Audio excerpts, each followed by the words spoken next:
That's that. Okay. There's a new action about it.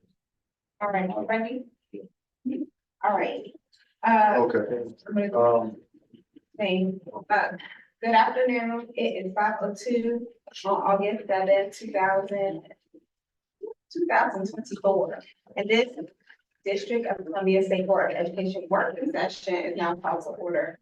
This month's working session is being held in person at the Marion F. Berry Junior Building. However, in-person attendance is limited to state board members, staff, and guests. The working session is also being streamed live on the State Board's YouTube page for members of the public to attend. Please visit SBOE.dc.gov to learn how to submit and present testimony at an upcoming state board public meeting. The roll will now be called to determine the presence of a quorum. Executive Director Butler, I'm coming to you to call the roll. Representative Best, Present. Representative Chang, Hello, hello. Representative Goulet. Representative Henderson, Here. Representative O'Leary, Here. Representative Reed, Representative Williams, Present. Representative Patterson, President Thompson. President. Madam President, you have a quorum. Again, welcome to our August working session. I did not send a leadership report ahead of today, because the thing that was going to be in the leadership report, was mostly about, staff, evaluations for the heads of the office. We shared last meeting, that we would be doing the evaluations. We also, previously shared the standing operating procedures. Here's the surprise, problem. We do not, wow, Layla did a phenomenal job of building out all the forms. Somehow, some way, when we switched from one fellow to another, all of those forms were lost. And my, you know, it's gonna be completely about now. We do believe we have some, Word documents. I think they were on the SharePoint and they were under her account. And so we do believe we have some Word documents from that. I know that was looking into a few things, and so we will be able to review and send. But that was pretty much the subject of my leadership report. So we held it being hopeful. But I don't have all the things to share to outline yet. I will open it up to questions. If there are questions, yes. Isn't there a print also? Like, is there a printed version?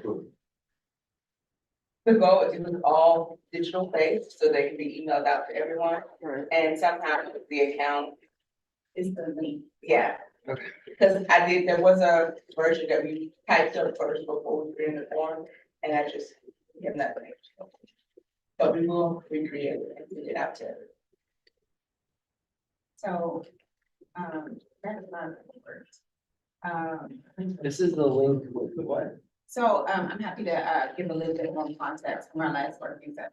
So, we are coming due on the time where we have to do the evaluations of the office heads. Gotcha.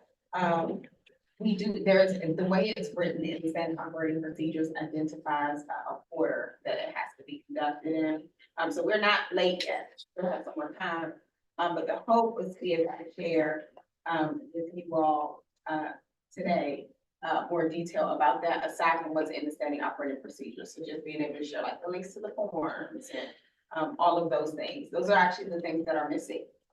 The process itself, though, is still available in detailed out, in the standing operating procedures, and then we're just looking to locate backups. So we are not rebuilding. Yes. Thank you.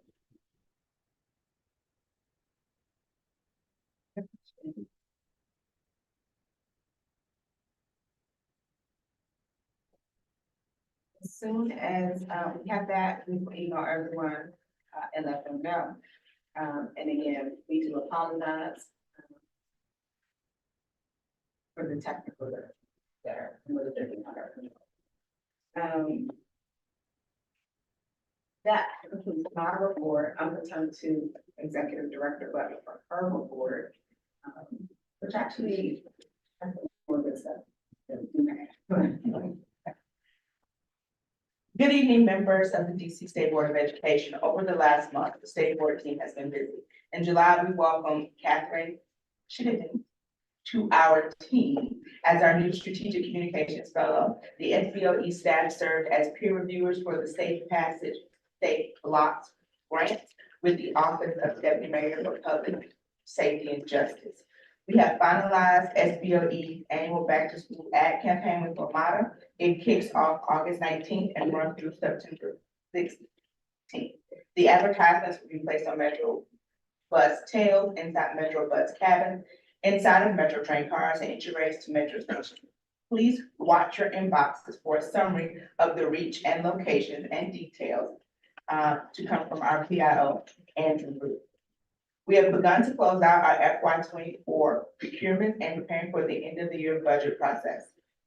If you need to use your constituent engagement funds, your request must be submitted by tomorrow at noon. We can no longer extend this deadline. Please. Members, thank you for completing the state's board 2024-2025 student representative scoring. We had a very competitive pool of applicants, and this year, we are excited to announce our newest student board members. Khalid Barnes, a senior at Thurgood Marshall Academy, Mayteen Lynn, a junior at Roosevelt High School, Anna Mayer, a senior at School Without Walls, and Ryan Ting, a senior at Basis. The staff is hosting a first ever orientation and welcome session for the new student representatives on August 15th. Over the next few weeks, we will coordinate with their high schools to schedule swearing-in ceremonies before our September working session.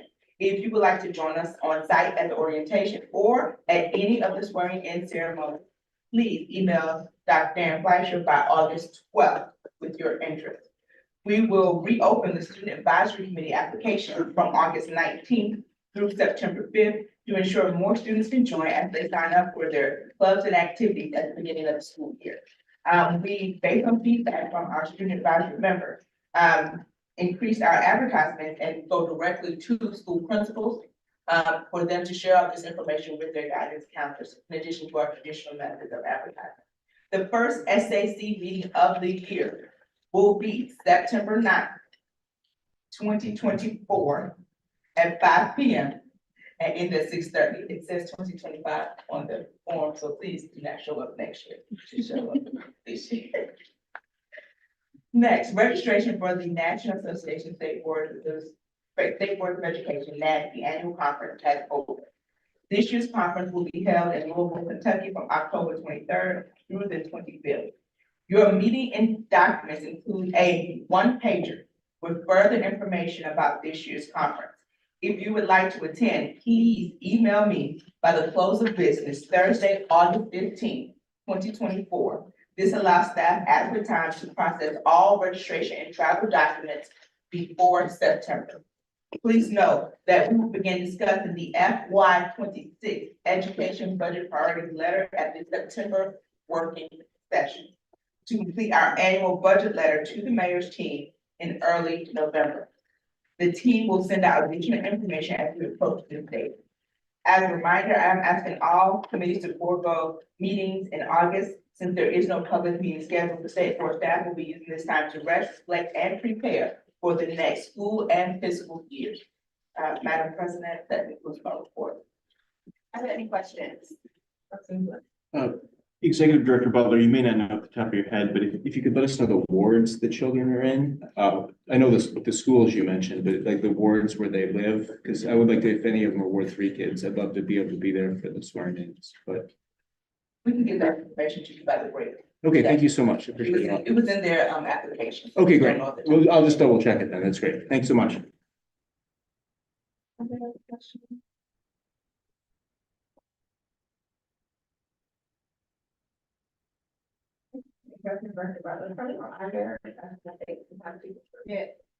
know Director Butler lives at my updates in her email. Please, I cannot remember all of those things. Check the after meeting summary for this. And also to Representative O'Leary's request, Now, the AED report is always typed up and available to all members online and after the meeting. And if you require to print materials, there's a printout with all the information. All right, we are now going to have Auntie in the hallway. You just need to tell Auntie to come on in. I will get started with that. Each of the presentation, on the draft district-wide graduate profile. And we will be shortly, please, as a moment, Superintendent Mitchell, to her first working session. Ozzy will have an hour to present the graduate profile. Of course, that includes our conversation. So, Dr. Mitchell, welcome to the working session. Turn it over to you all for the next.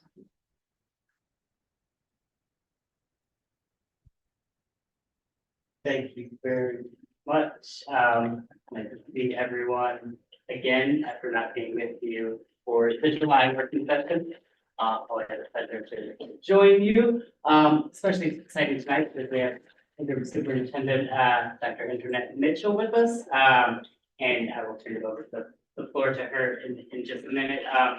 As well as Dr. Shamir Jones, our Director of Policy and Planning for Division of Post-Secondary and Career Education.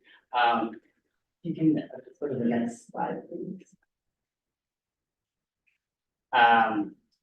We're very excited about tonight's topic, the district-wide graduate profile. We're going to be providing some background information about the graduate profiles generally, how the graduate profile fits into our wider reimagining graduation requirements, and the process and format for our graduate profile.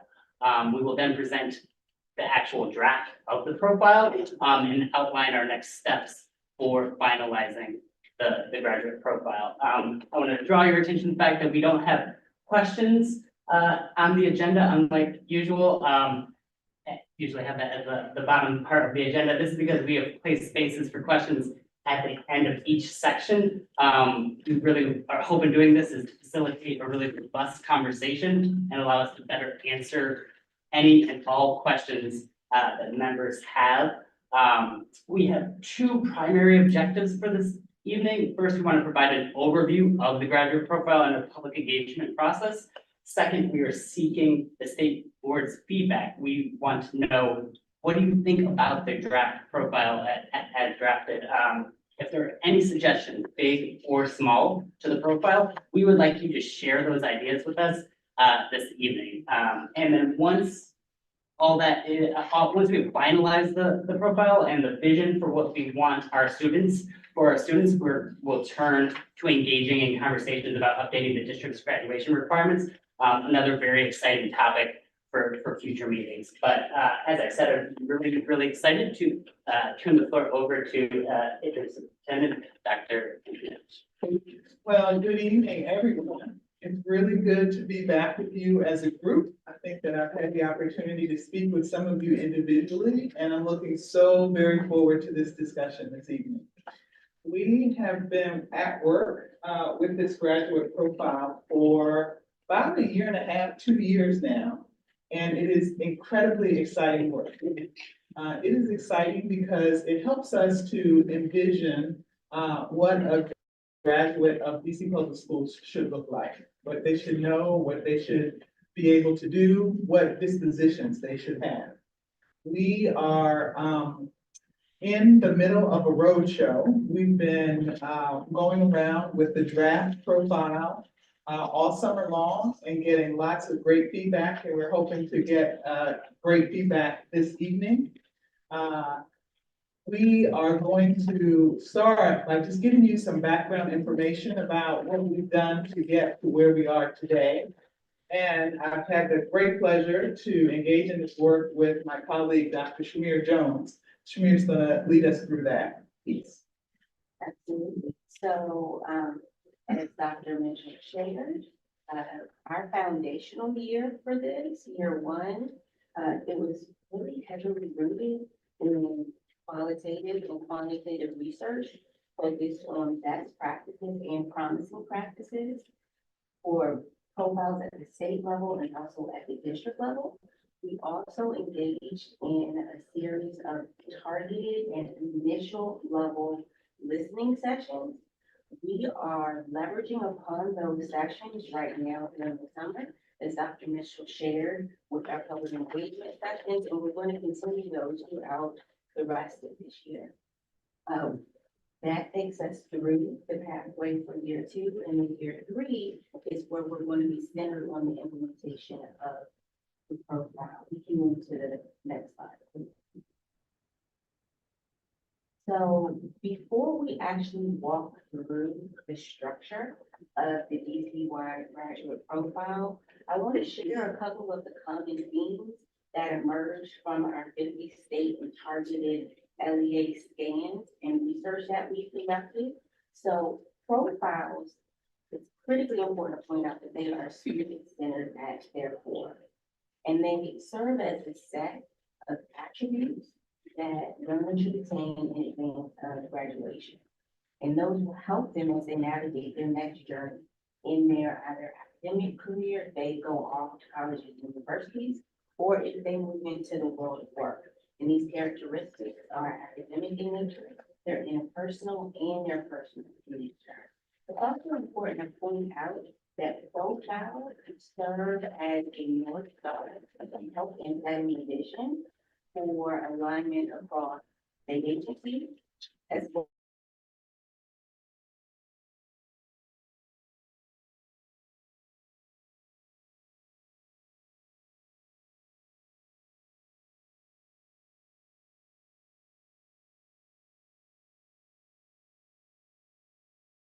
And in the research that we conducted across state and district, there are some common themes that profiles consist of. And when we had our initial listening session, many of those same attributes were. So I'll just highlight a couple, and then we'll should be adaptable, critical thinkers, and the ability to execute creativity, be strong collaborators and communicators, and also be culturally responsive, both locally and globally. Next slide, please. So I want to echo that making decisions based on data has been at the heart of this work. So in addition to the 50 state and local LEA scan, I referenced that we also had a set of initial conversations with DC stakeholders. So those included conversations with DC government representatives, also workforce investment partners, representation from the institutions of higher education. It's also critically important to make sure that the parent advocacy points were included, and we also met with LEA leaders. We also used feedback from a high school administrator survey to influence the development of the profile. And there's 2 advisory groups that we've been using as thought partners throughout this work. One is an internal OSCE working group that's a cross-sector of agency leadership. And then there's also an external steering committee that we have been leading upon throughout this work. And it has representation from LEAs, parents, students, institutions of higher education, just to name a few. Before we do the unveiling of the profile, I want to give you a high-level overview of the structure of the profile. So the profile, and you all have the handouts with it, it consists of 7 characteristics. Each characteristic is accompanied by the indicator statement that defines what the characteristic is. And the characteristics that emerge as prominent themes, not only from our depth-based research, but also from our listening sessions, were foundational knowledge and skills, communication and collaboration, critical thinking and problem solving, global and local citizenship, information media and technology literacy, learner agency, and social, emotional, and physical well-being. Each one of the characteristics is also accompanied by a set of competencies. Those competencies are observed for performance statements, and the competencies were drawn directly from GC standards as well as national standards. So we want to pause here and get your feedback on the work that has been done before we actually go about. Andrew shared that we have a series of questions embedded throughout this discussion. So we can begin with the first question, which is there anything important missing from the presentation?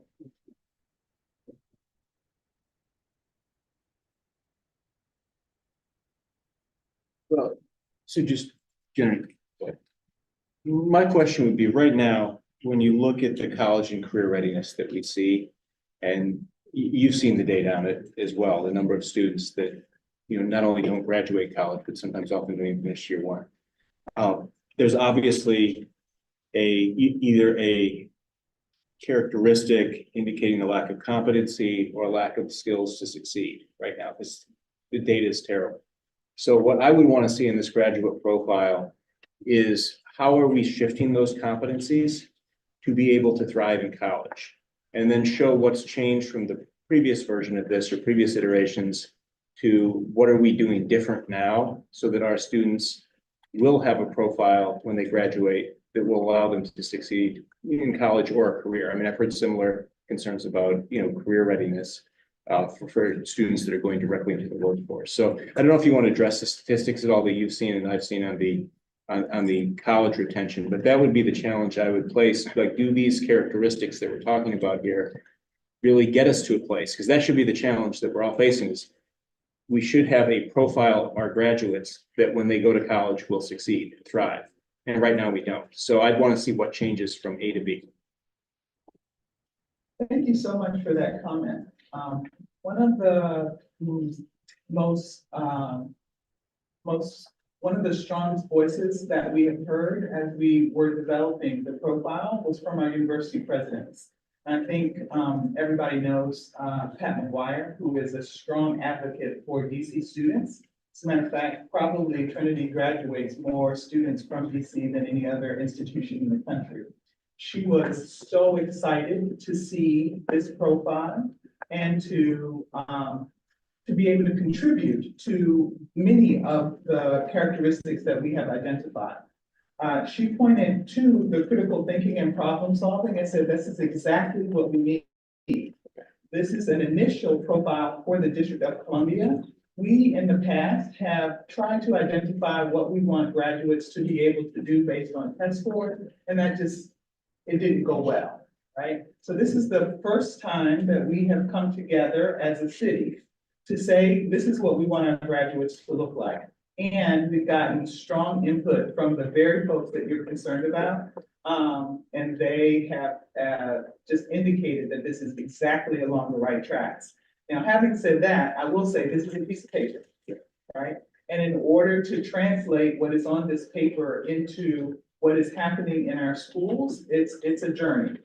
And so this is the beginning of that journey, though, to make sure that we have identified all of the characteristics that are important. Dr. Mitchell, I just want to say, I think that's such a thoughtful approach. I really appreciate that you reached out to the university heads. I think that is essential in this. And, then by developing a profile based on their input of what would allow students from DC to succeed in college, we can then do the hard work you're talking about, which is how do we get from where we are right now and develop, those skill sets, whether it be supports at home, whether it be tutoring, and I'm sure you have lots of ideas on it. So I really thank you for reaching out. I think that's exactly the right track we should be on, and I really appreciate that. And sorry to raise that early. I'm not sure I went to the right bullet point, but I think it's spot on, and that's so helpful. So thank you very much.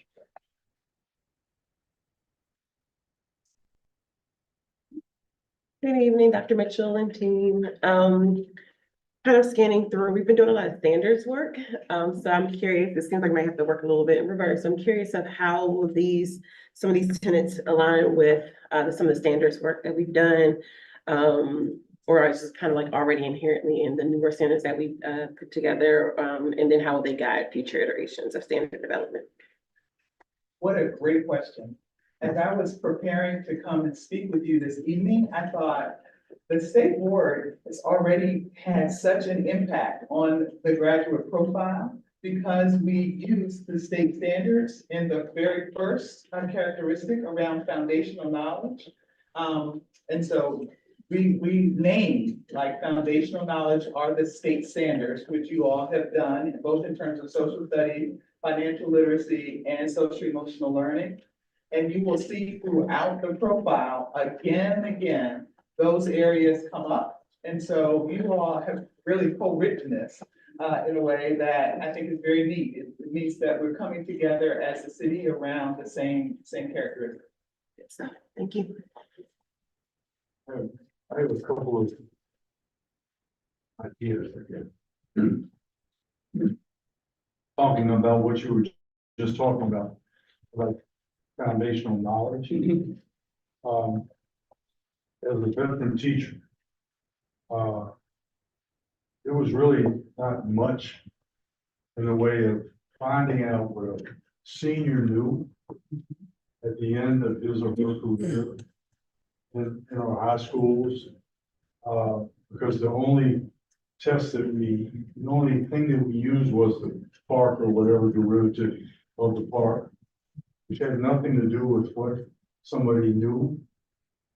And as an AP literature teacher, I knew what I wanted my students to know, and they had to write and read about those things for 9 months to get to the AP exam. And that wasn't that if they passed or failed, didn't pass the AP exam, that they were failures. But I knew what they needed to know at the end, and there was a gauge for it. Now, obviously, we don't have a gauge for what our seniors know. Most of what you just went through here seems to me, except for knowledge, has to do with SEL. Almost all of the attributes have to do with social and emotional learning. Which is great, all right, but and we can, it's hard to test that, it's hard to find out. We can present those kinds of things to our students and hope that they become better citizens and more better people. But and I know that this is the beginning of something, but I just hope that we wind up with something at the end, some kind of a gauge at the end of the senior year, where we can find out, because once graduation happens, let's say it's on the 10th of June. All right, what happens on the 11th? Because that should be what we care about. What kind of a citizen, what kind of thinker, what kind of a human being are we commencing what they did, but now we're really commencing the rest of their lives. So that's one that really covers almost everything, except for the people that you mentioned in the research and engagement process. Was WTU a part of that at all? We are setting up a meeting with WTU right now to get their feedback on the draft. Okay, And we're in on the beginning. and also Empower Ed, Yeah. which along with Page are the two largest educator or parent student groups Yes, in the city. yes, they were represented in this, on the steering committee. Oh, okay, it wasn't mentioned in this. Yeah. In this. Yeah, and to address what you said earlier, the first part of your comment, I am 100% with you. One of the things that we hope will happen once we all agree on the vision is that we'll have some grade bands and say, what does this mean as a high school student? But what does this mean for middle school and elementary school? Because we can't wait until high school to move and flash it. And I was coming through my experience as a high school senior English teacher, where I had a lot of students that weren't, their reading levels weren't quite at this 12th grade level. But that's a reality of our system. But it's not an impossible dream at all. But the system needs to understand it, because The problem I felt as a senior teacher, I don't mean senior age, I mean, as teaching, a teacher of seniors. Was that, the recognition of those students whose reading levels skyrocketed in just 1 year was never a part of their graduation profile. Right, and then they go on to college or whatever, hopefully they go on so that they're prepared. We have to make sure that our students are able to read and write and compute. Everything else is important, but if they can't do that, Yes. then they're on a trail to failure rather than success.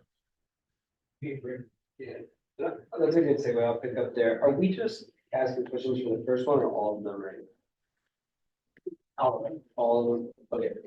So this is a great transition. So I was looking at a couple articles with state graduate profiles.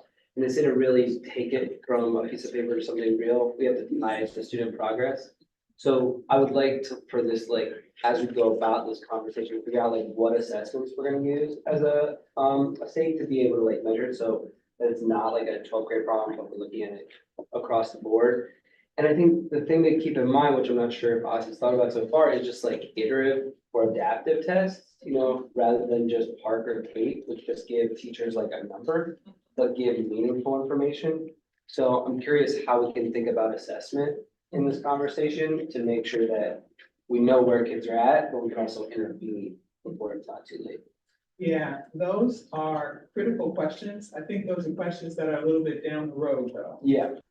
But absolutely critical questions. When we think about this process, the goal really is to change schooling, right? To start with an ideal, then to think about, well, if this is the ideal, how do we get there? And we might think about graduation requirements.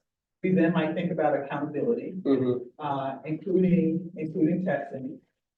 Then we think about, well, if we want students to have all of these characteristics, then we've got to have the opportunities. So how do we ensure that those opportunities are in all of the schools?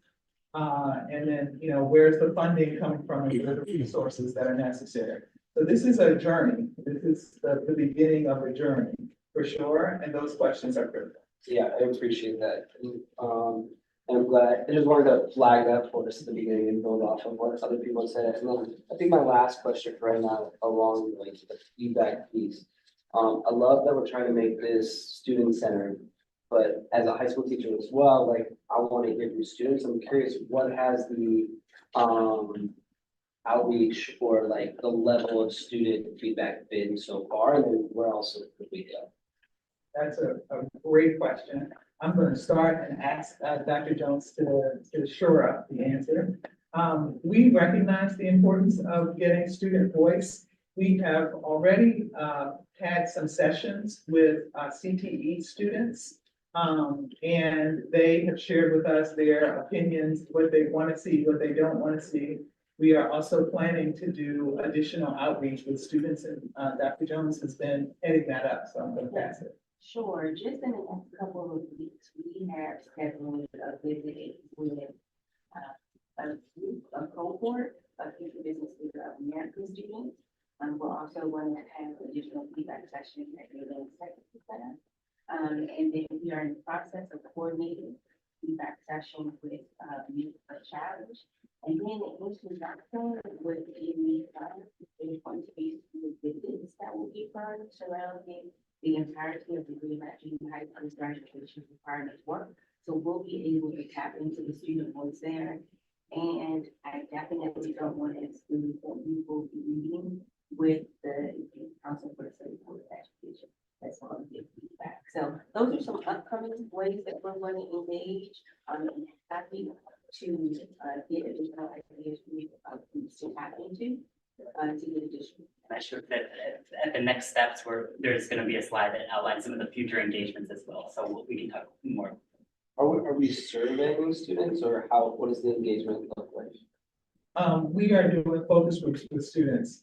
That's the engagement that we have envisioned, but we also have have, posted the draft, profile on our website, and we are intending to do a social media push right next week. So that, and there's a forum there where people can, fill it out and give us their feedback that way as well. There's also, and we'll talk more about this on the latter part of the discussion, but there's going to be two broad public feedback sections that are going to be advertised when we do our large social media push. One is going to be targeted towards the educated community, and the other is for the general public. So that is the way in which we can also tap into this that may not be a part of the target feedback session. So. Great. I know other people want to talk, so I'll just quickly say, like, with the teacher piece, if there's something you can send to teachers that they don't necessarily have to show up, but can still give feedback, I know that would be appreciated, because then people can give feedback as it suits them. Great. I will say that Representative Chang has also has his hand up. Hello, hello. One very macro level question to ask. I'm curious what federal constraints or local legislative constraints you're working to make sure that we are working within the bounds of, and where you see the most room for us to be creative and to maneuver and innovate. Thank you for the question. In terms of federal barriers, I don't really see any federal barriers when it comes to the graduate profile.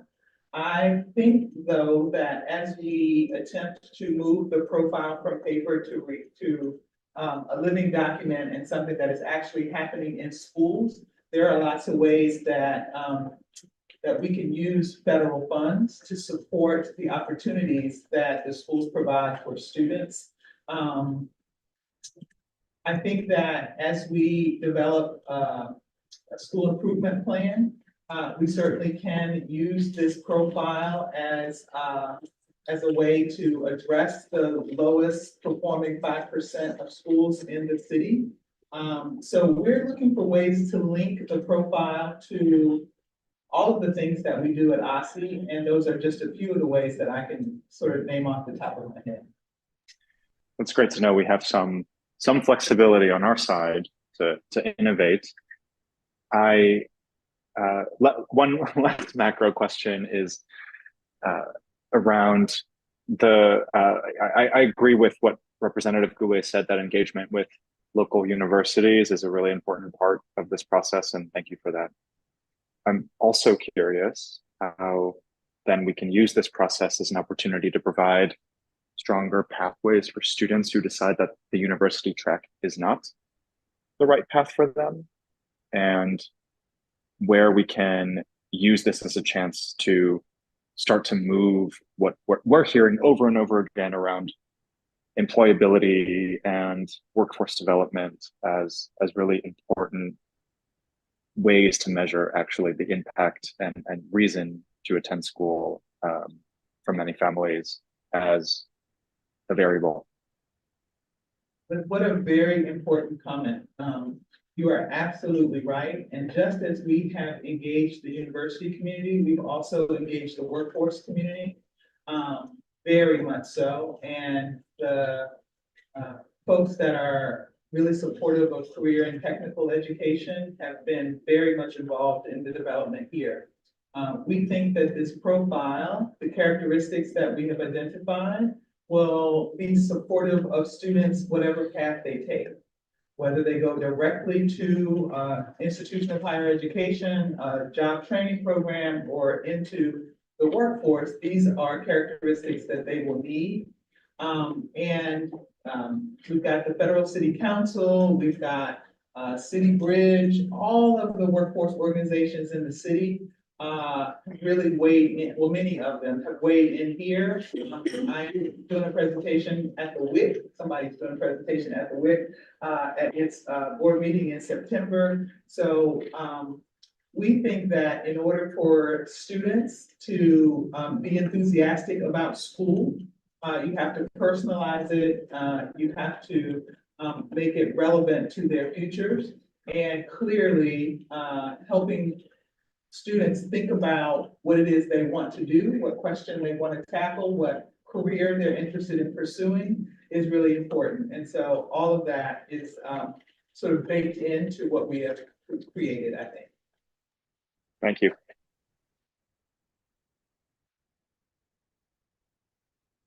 When you look at the profile and you map back to, you already spoke to Dr. Reed's question about standards.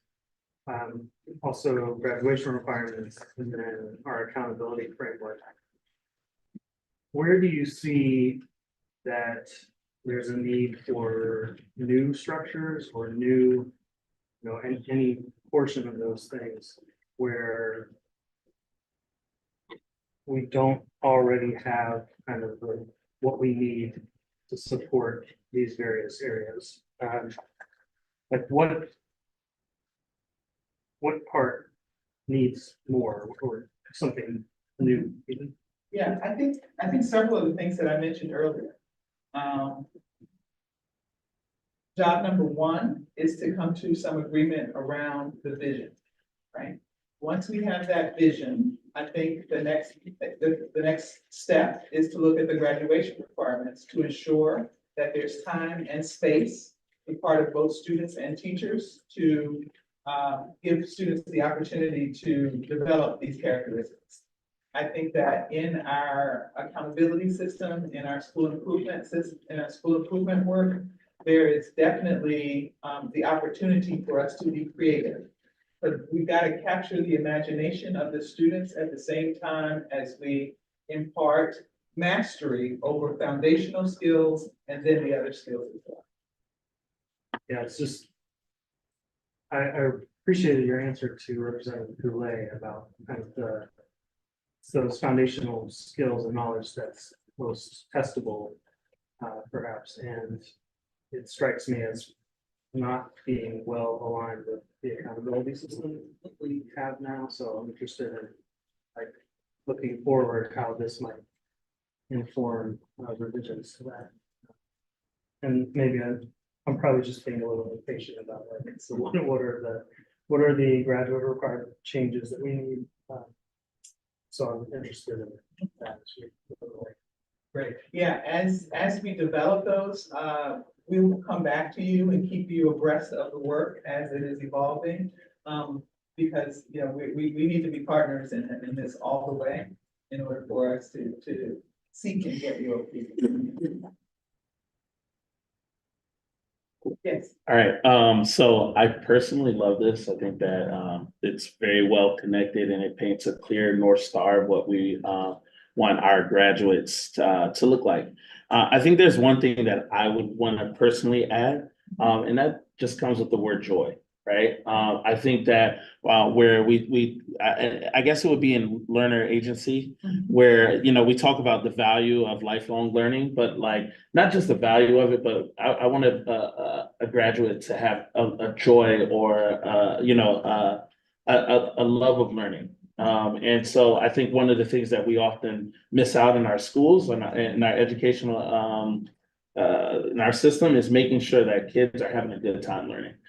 So I would love to have like joy in there somewhere. But other than that, I think this is amazing. I think they're all like really well intertwined. That's it. Thank you so much. Thank you so much. I'm very curious about what you think about the characteristic on information, media, and technology literacy. I think we're gonna get there. We'll I don't want to be the guy who brings it up in every meeting, right?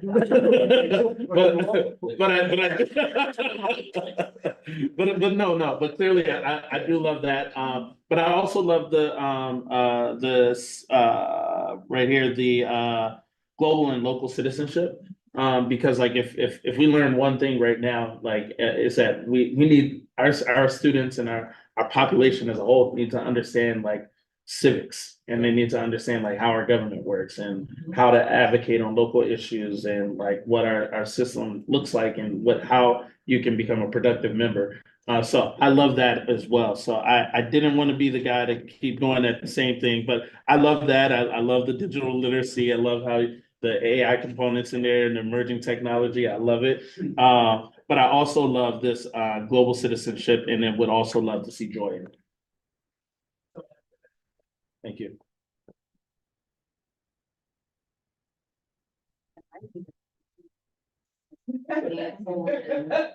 And demo the action. So before we do that, there's a couple of additional questions we just want you all to keep in the back of your mind as Dr. Mitchell walks through the profile.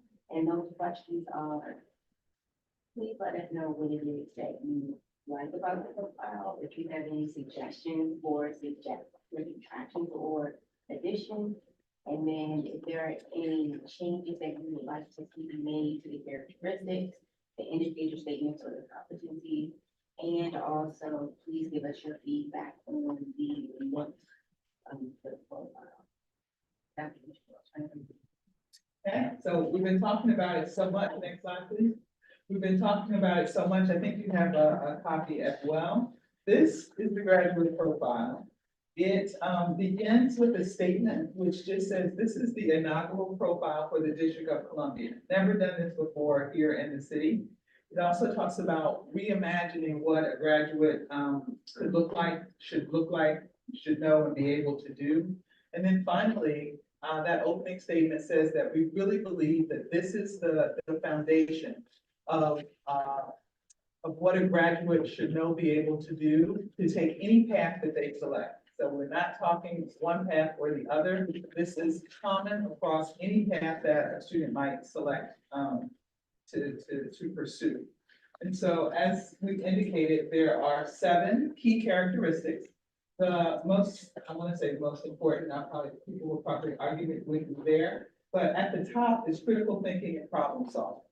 If we can, at the end of 12 years in our system, have someone who uses inquiry, analysis, and creative and flexible thinking to generate ideas and find solutions to ever-changing challenges. That's the goal.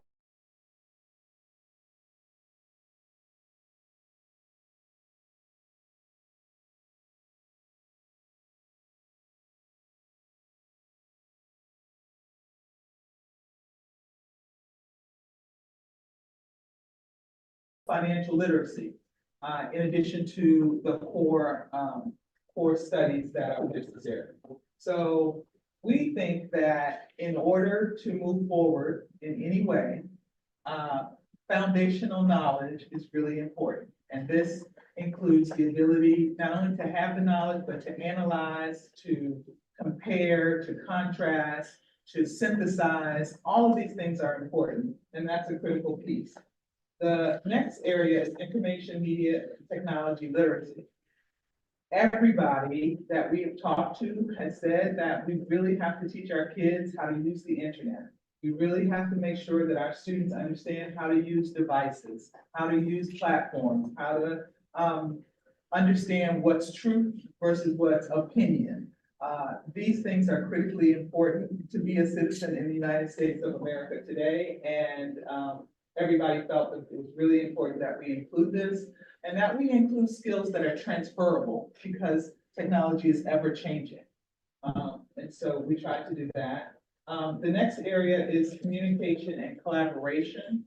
And here people felt it was really important for students to be able to express themselves both orally and in writing, to make a presentation, to represent what it is they're thinking, but also to be able to talk about what they're feeling and their ideas. And expressing thoughts and ideas people felt was important, but also the other parts of this include the ability to work in a diverse setting, work with diverse folks in a group, and also to deal with conflict constructively. So those are skills that we felt needed to be called out, and almost universally, people thought those 2 things were important and worthy of pulling out.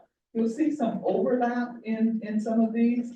I think it's intentional, but we've also heard that the overlap should be eliminated. Next is learner agency. Especially the teachers love this, because here we talk about students having a growth mindset, students being lifelong learners, students being able to take control of their learning, ownership of their learning. In addition to that, we say that it's really important for students to understand their strengths. And so that kind of self-awareness, that kind of ownership of their own learning will set students up to just prosper. So we felt that that was important to include. The next area is global and local citizenship. And here we talk about understanding the world. As was indicated earlier, we are living in some really hard times, and people really need to understand the causes, the impact, the different perspectives. All of that is critically important, but also the ability to advocate for oneself, for the ideas that one has, and for the ideas of others. And I've already mentioned this notion of empathy. Those things are really critical to having a well-rounded individual at the end of a 12-year span in our public school system. And then finally, social, emotional, and physical well-being. This started off with just social, emotional well-being, but when we talked with our with folks, particularly in our division of health and wellness, they talked about the need to make really good decisions around one's physical well-being as well. And so this last category was developed, and it basically says understands and manages emotions, builds empathy and social connectedness, and makes responsible decisions and practices healthy behaviors. So when you combine all of this together, I think we could be very proud of an individual who comes through our system and can demonstrate to us that they have sufficiently gained these characteristics. That, in a nutshell, is the draft profile.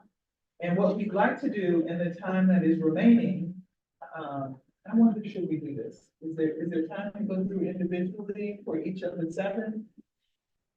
Or do you want to just talk about them writ large? Go back to those big questions that we had. Okay, great. There you go. So based on this draft profile, let us hear from you. What are you thinking? What do you like? What do you want us to change? We're all open, wide open. Yes. First I'd say, I don't think you can separate, like, there's gonna be overlap, but you can't, I don't think you can, do that. I'm curious about, like, the relationships between the 7 things, so the first slide does have, like, arrows coming to critical thinking, so I'm wondering if that's, like, does that indicate it's primacy or something else? And then also, like, I suppose, well, the premise is that we want students to have all of these. But are there like different weights to these, or like what's the relationship between the different parts? Are these all co-equal parts, or are they oriented? Yeah, I would say that critical thinking and problem solving is first among people. I don't think that they naturally build upon each other. I don't think that there is a sequence. I just think that that one might be first among them. I think great report. I wanted to kind of pivot back to a question that Representative Chang asked and the one I asked earlier. And it may be that we don't want to focus on the negatives in the report. We want to focus on kind of the step where we've identified the positives. But I think what would be really helpful for me, and it could be appendix, it may be something separate from the report, is to understand what they told you were the gaps. So like what the university president said, here's the challenges we see in DC students, why they're not succeeding. Same thing with the workforce, to learn kind of what the experts, told you in those really, I think, exciting communications that we're having. And then kind of identify how the things you put on the screen, point by point, address those gaps. And, I think saying, here's the 7 we've come up with, these are what solves it, is good. But I think the more you can kind of link to what the problem is now, because we all know the data, and then showing how the work you're doing through this creates a profile that will lead to success, if we can get the kids to that level, then I think it just helps buy in. But I think that drawing of the line doesn't have to be in the report, because you're then focusing on the current failures that are occurring. but I think it's helpful to know how we've solved it. And it may not be in here, but I think it's just a useful conversation to have, because it really then lends credence to showing that we understand the gravity of the problem right now. Yeah. It is interesting, because this truly, came out of those discussions. Yeah. I hear the president saying, your students come to us. There are serious problems with their ability to read and understand and dialogue about what it is they have read. Yeah. And so but we can definitely make available some of the minutes from the meetings and things like that to share. I just think, I know it's a tough discussion to have, because, you don't want to put down our students, but I think putting that on paper is actually a really helpful conversation to have, not even just, putting it out from the minutes, but if OSSI puts it out here to say, here's the real challenges our students are facing, here's what has been identified, and here's how this profile changes that. I think it's a tough conversation, but it's absolutely the conversation we've got to have, because we know our students are struggling to get jobs right out of high school, and then stay in those jobs. We know they're struggling to stay in college, with a lot dropping out well before graduation. So I think that to me, even though it's hard to put on paper, I think is exactly what we need to have the conversation about, because then everybody can see what the gaps are, and then show, how those great arrows you have on there in those boxes solve the identified gaps. I may be alone in thinking that, but I feel like the public's ready for that discussion. And I think it's really important, because once people can see what the gaps are, they can buy into the solution, and then we all have to work together to get the kids to a point where it will be solved. Thank you very much for that. Okay. I can even see us adding a slide, in the presentations that we make that speak to some of the things that you just mentioned, as a, context for what it is that we're doing here.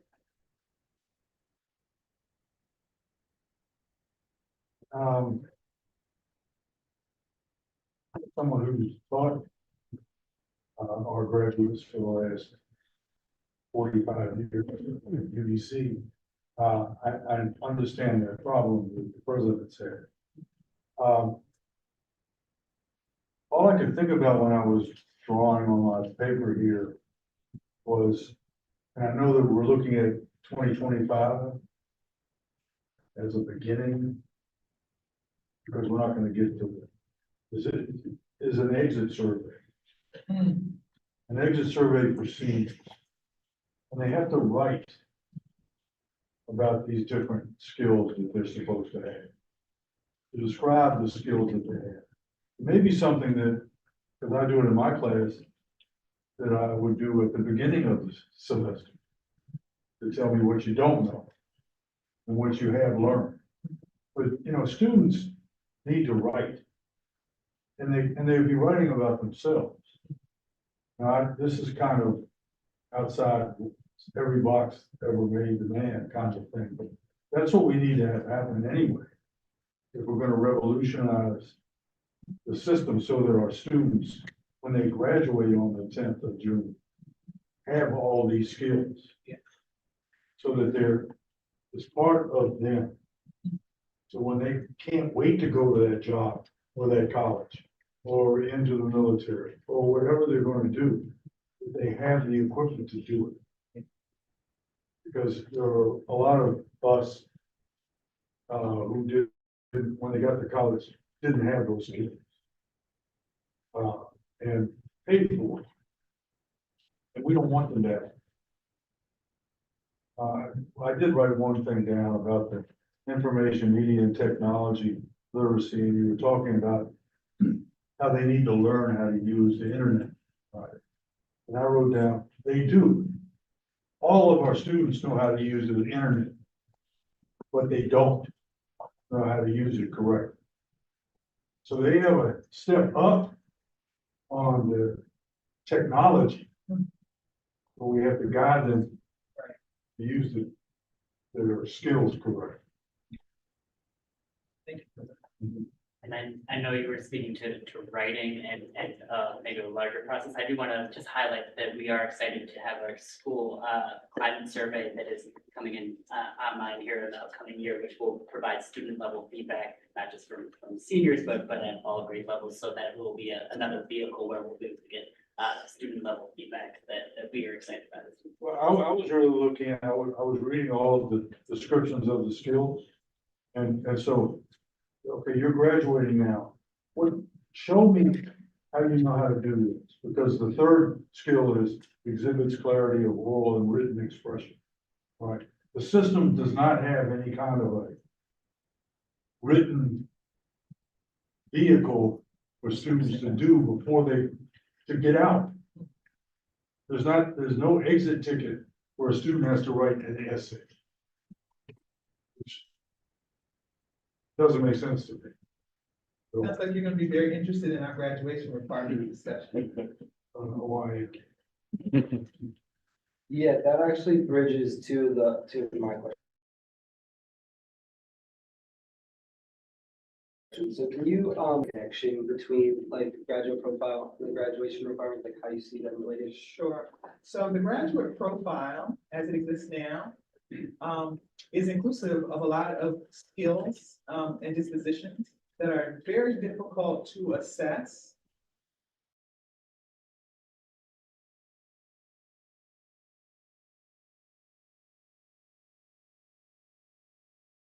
The way that I spoke earlier about time and things that, would enable students to demonstrate these characteristics.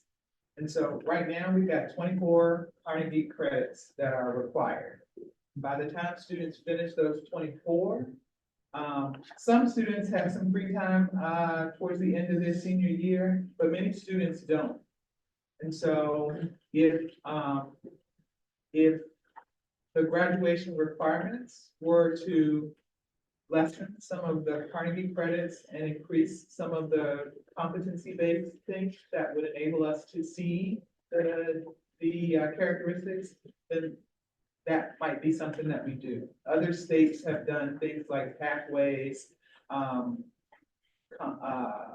capstone experiences where maybe it's an essay, maybe it's an internship. So there are ways to connect this to the graduation requirements, in a very real way.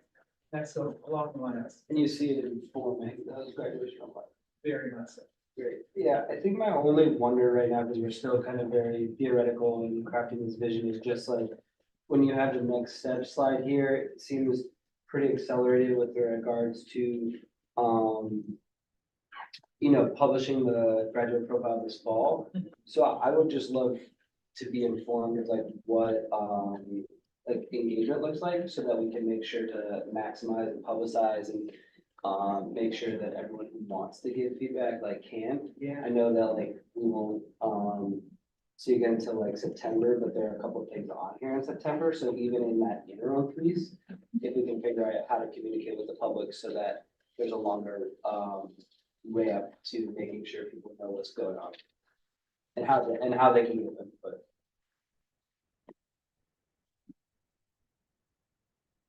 Thank you. I'm going to segue to our next steps.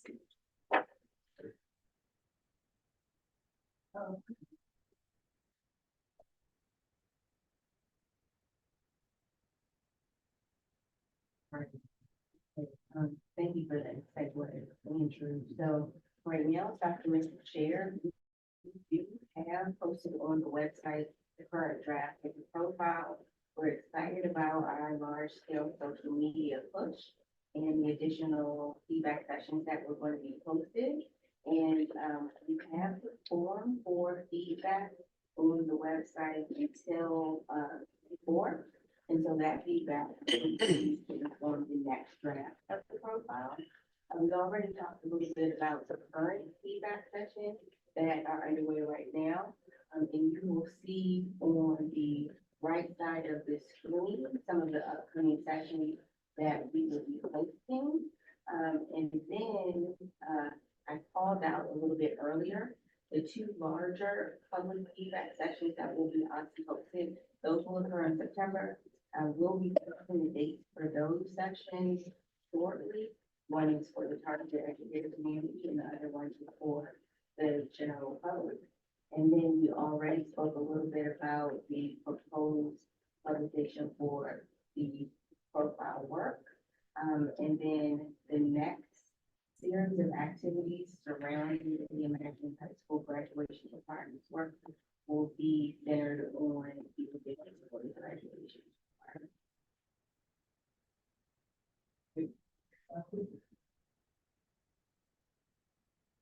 So there's some questions that we want to discuss with you to get your feedback around our whole strategy for district stakeholder engagement. Are there any additional stakeholders that you suggest that we engage with? And is there anything SBOE can do to help boost engagement with our public? This list that you have of high school students,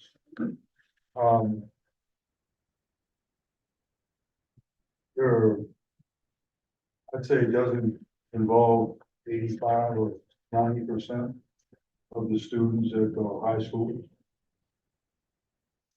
I don't think there's an FBLA in each high school. I know there isn't. The MICVA challenge is relatively exclusive. You might think about athletes. Speaking as an athlete, you might coach, you might think about other extracurricular activities that students are involved in the schools, in all of our schools. And I'm thinking basically of high schools, cheerleaders, all the sports.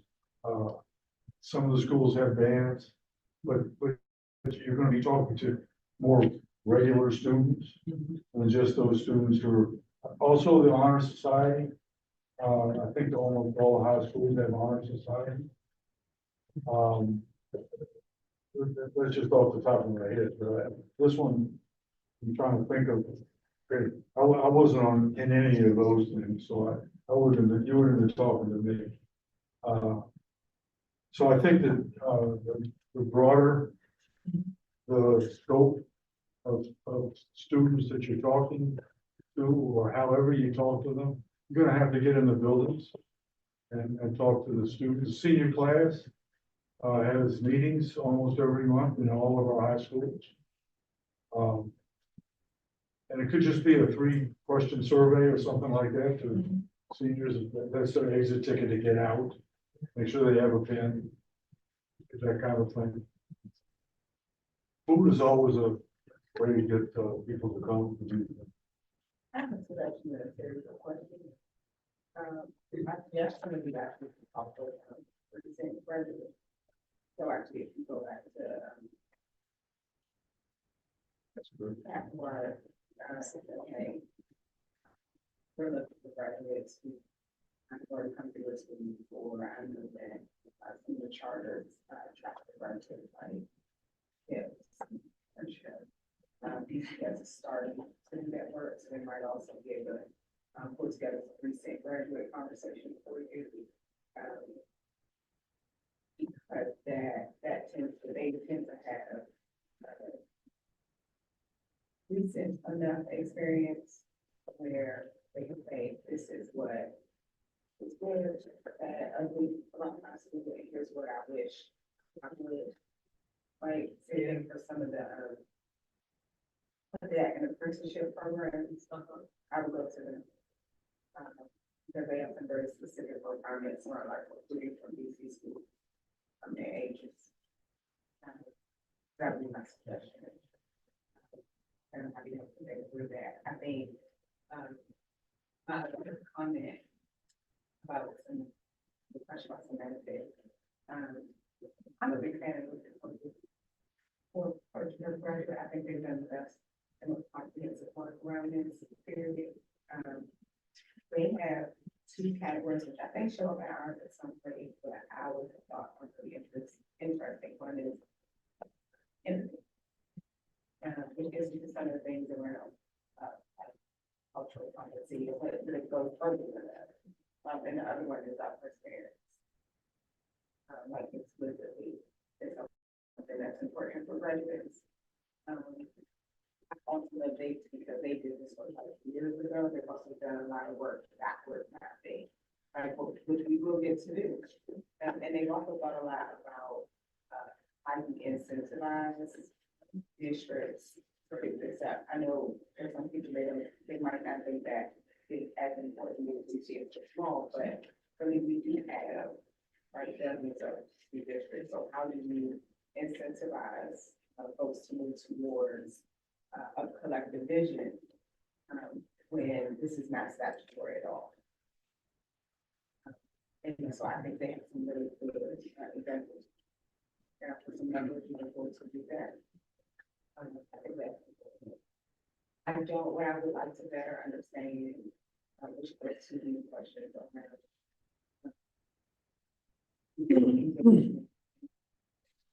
Are there,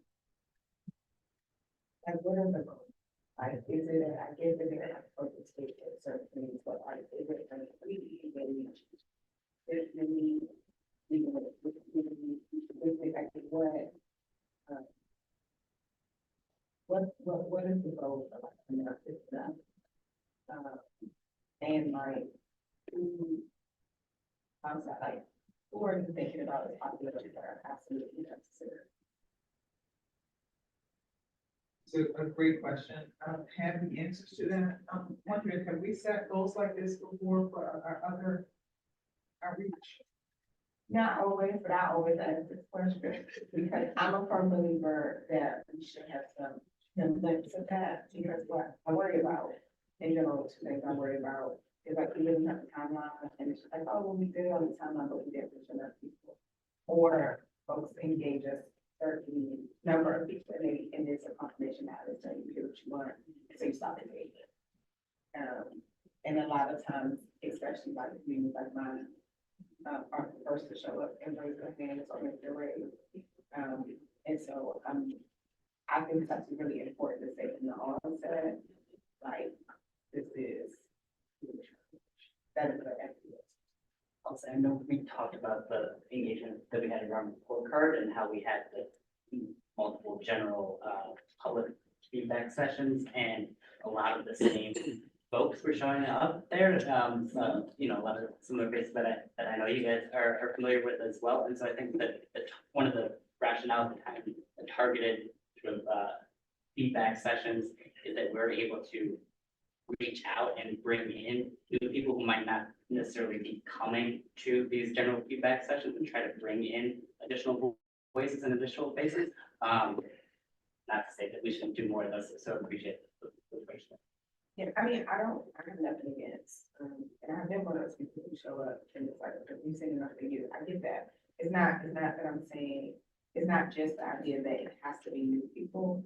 It is both it is more so the idea that certain points of view don't show up. And so if, as our city is changing, is it that like we need to think about, is that, what represent, dreamers, in this equation? Is it that we need to think about which that would, represent, maybe some of the people who are in, like the workforce programs, who clearly, you gotta go, I hope no one takes it from you, you have to go back for like specific workforce training, you probably didn't get sure if they did it the first time. You know what I mean? Like some of them say they might not show up. But probably would have been well served by this before. So like, who are those people? And I don't have a comprehensive list of that, but I think it's really important to think about, you know, like, who are they on the front end, and then like, how do we get there? Yeah. Really helpful. Thank you for that. Okay. That's what I'm saying. No, so for me, I mean, you check the most. Robert keeps writing, I think you're out of his, I think you're out of the story. Yeah, I got the right line of sight. So, It's a line of sight. line of sight advantage over here on this side. So for me, I mean, you've checked the most important boxes already. The two that I think are most important is checking with the universities and checking with the employers. So I think those are, for me, the two most important people, because they can tell us what is lacking.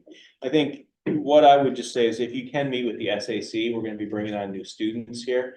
At the state board, I think it would be really great. They're not here today yet, because we just announced them. So it would be great if you would present to them, and they might have some really great ideas. I don't know if it's possible, but to try to speak with maybe recent graduates who've struggled, to talk with them. I think President Thompson mentioned that a bit too, about, if there's a way to speak with them about what supports or skills maybe they felt they lacked and why they struggled to achieve success in college. And then, I was reading before I came here, there was a great report in November of 23, I think it was, from Education Reform Now. I don't know if you've spoken with them yet about this, but I think they might be able to provide some great insights too in it. And I'm glad to help put this out on the listservs, because I think this is one of the most important things we can be doing. And I mean, the presentation really just got me excited about it today. So thanks for coming in and presenting. Thank you. Yes. So you might not know yet, but do you have like a hard deadline for when you plan to finalize? So that we, like, as we do engagement and we collect feedback, like, so that we can know when that time is that we need to get to you by in order to. Here, so the public on the website is October 4th, is where we're gonna take the things down from the website. So if you could use that date, that would be great. We would so deeply appreciate if you all could get this out through your individual and collective listservs, that would be wonderful. And I will say that, state board doesn't have to issue actively newsletter, but we also have a more rigorous social media campaign. But Andrew, if you could send us links today. Yeah. Or a particular post, I'm sure that we did start advertising those. So, great. Another technical question. So like, we have limited like reach for, say, a newsletter. And I don't know if OSSI is able to like push to all students, or if like LEAs need to do that kind of a. Yeah, we can push to all students. That well in our attempts to connect with all students in the past. But certainly we will be using all of our outlets to get LEAs to share information with all the groups and students that they can. And this discussion, by the way, has given me an idea around DC tag. I know that we have email addresses for all of the DC tag students, those that graduated and those that did not. And I think we can send something out to that group as well. Oh, that would be great. Yeah.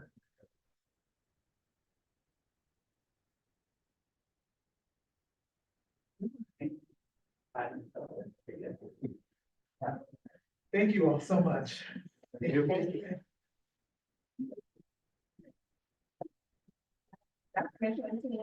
for your time this evening. We definitely appreciate your continued collaboration and integration of the state.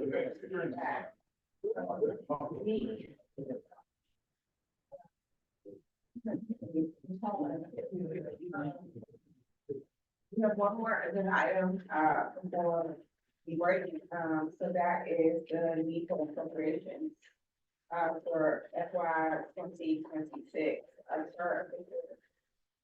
Code, the state board must prepare and submit the mayor annual estimates of the expenditures and appropriations. Attention to agency operations for the following year. And we turn the next portion of the meeting over to the Executive Director, Butler, Ombudsman Kimberly Humphrey, and Chief Student Advocate Dan Davis, presenting the topic. Thank you all in advance. Absolutely. So, it's a very short presentation, but first we wanted to outline an overview of the SBOE budget process. We annually begin our discussions around the need for appropriations for the agency in August and present that information to the state board at the August working session. And so we'll get into the exact numbers in just a moment. In September, we try to complete our final revisions to any need for appropriations and enhancements and prepare to vote on a resolution. In October, we should receive the mark and begin completing the Executive Office of the Mayor's budgeting form. and share, any information that comes out of that process. I will note that last year's process, had a lot of nuances and changes. So the mayor didn't release it until late October, early November. But traditionally it has been in October. I anticipate that since they went through so much work to update the process last year, they are going to redo all of that work. That they'll probably hopefully stick with that same process and be able to roll out things under the regular schedule. So just an overview of where we stand with the FY 25 approved operating and capital budgets. So our FY 24 operating budget was $2,955,967. What we added to the budget process this past year is essentially $790,876, which includes our HR FTE, all the FTEs in the sped hub, the corresponding fringe, and then the non-personnel budget of the sped hub to the agency. That brought our FY 25 operating budget to $33,746,843. And we have a capital allotment for the FY 25. So that capital is actually a 5-year span, but for FY 25, to renovate the main SBOE office. So that is our current allotment, and that was our base for when we started planning for FY 26. So in your folders and online, you should see a 1-pager that details out personnel costs at the top, office breakdown of non-personnel costs with the FY 25 right next to our requested FY 26 costs and expenditures, and we total those also for you. To say that the overall, first is that when compared to what was approved for FY 25, what we're requesting for FY 26 is only 4% increase over what was approved. And so it's not a ton of money that we're requesting, and those increases are due to just inflationary increases in our non-personnel spending. And that also includes a 3% COLA for all agency staff across all of the offices. So again, it's not a huge request in terms of percentage from where we are in the approved budget for FY 25. And just the office breakdown of that total 3.8 million is in the circle before you. So the state board, essentially the core office, our personnel and non-personnel spending request for FY 26 would be 1.6 million, the ombudsman 1.4, and OSA $766,000. Bringing us to a total of $3.8 million for the agency. Again, if you have the detail around what those are in the handout. In terms of enhancement requests, what you see here is not any enhancements. This is if we were to currently operate with everybody and all the staff that was approved in the FY 25 budget. This is what we made the need for appropriation. So that doesn't include any new positions that we would like to have or like to add to the agency, or any new programs or anything like that. That would come through the FY 26 enhancement process.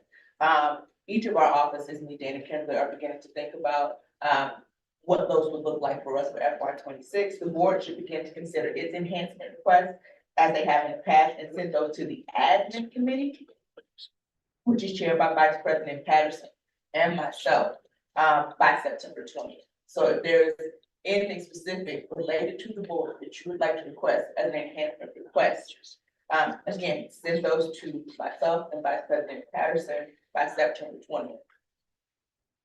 And I will send out more detailed information on what we need for that request. The admin committee will prioritize and put the enhancement request back at the October session.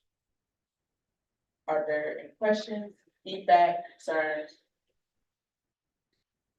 Are we on this part yet? Are the questions related to this?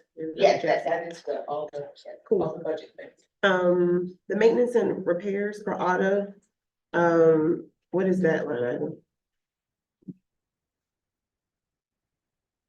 The $183.66. Yes. That is the department that DC government has to pay. Okay, and I'm curious, it's not present in the, We don't have any vehicles. We that's what I don't was own any wondering. vehicles. And I That was, is a bill they send us every year and we've asked and yeah, it's $100.83. because I guess my follow-up question, Over. it. my follow-up question was, is not present for ombudsman, student advocate, and they would possibly need the state, or not state, they would need the city's vehicles, I would imagine. Well, there are some costs that the state board, our office covers for all offices. Okay, So, so that's like, for for everybody. example, we pay for all phones for the entire agency. Okay, cool. It goes to the chief. It's a great Yeah. question. It goes to every. It was just standing out, I was like, is it so random. It was random, but then I was like, it seemed like them two would need it. Every agency pays something in to maintain the city, share. Okay, cool. That was the only burning question I had. Yes, so. So, Bernice, I'm sure you're accounting for this, but for the positions that we're kind of filling mid-year or something, you're gonna reflect then a full year's funding in the current services funding level budget. So you'll account for that, right? And then make sure we've got, adequate funding for the entire year for 26. I'm sure you built that in, but just. Yes, so we budgeted, assuming that by FY 26, every position that we have now will be paid for the entire year. So there's no vacancy savings at all then, right? We're not. Well, we won't know any vacancy savings until, not for FY 26, there are no vacancy savings. Good, so we don't build any into our thing. Okay, good. We'll So- build the current full cost with the French built in. And so as the year progresses, like for example, with the HR position, we built that position in the budget will start October 1st. If that person comes in the second pay period in October, we have 1 period of vacancy savings, but like we will begin recruiting for that position now. Yeah. And start the interviews with the hope that that person can start as soon as possible within the fiscal year. But if we do have, whether it's a month or 2 of vacancy savings, each quarter that, our AFO for the education cluster does a, financial review meeting with us, they will tell us where we are in relation to how much we should be spending at that point and any savings that we have. Great. I just wanted to make sure, because I know some larger agencies build in a line for vacancy savings because they have so many positions, but since we're a smaller agency, we have such great staff and they're all gonna stay here forever. They won't want to leave us. So if everybody stayed, we wouldn't want to end up with a fiscal gap because we had a full entourage of staffing. So that's great. So no vacancy savings line. Yeah, and I Fully believe staffed. even going into the FY 25, I don't anticipate us having vacancy that. Just Okay, great. across all of the offices, every last one of our positions should be filled. Okay, perfect. Yeah. Are there any additional questions regarding the need for appropriations? Dan, any is there anything you would like to add?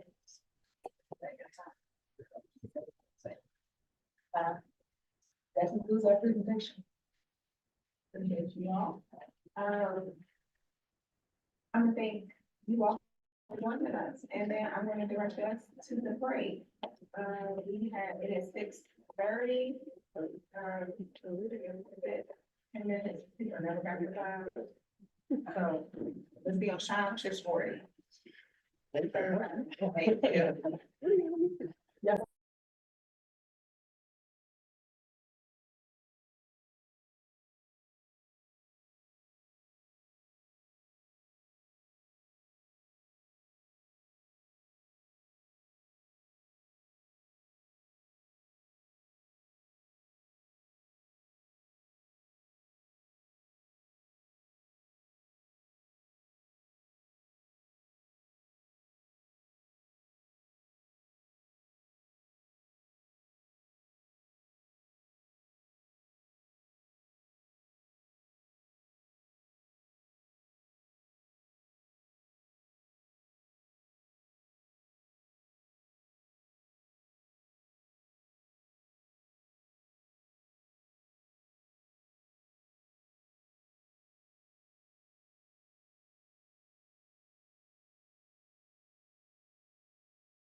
We will now be briefed on July meeting panel on student health members. You have materials, you have in your materials, excuse me, is a summary document with key highlights from the panel.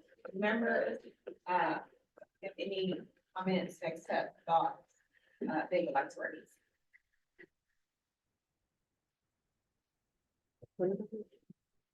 What are we talking about? We are talking about the July meeting, and the panel on health. A few things, there were so you should have a summary document in your material. Have to give folks a minute to read that. There was also, after the meeting, actually, I know Trump had a couple of follow-up questions, after that meeting. Yeah, get it from myself. Of the action items that is helpful.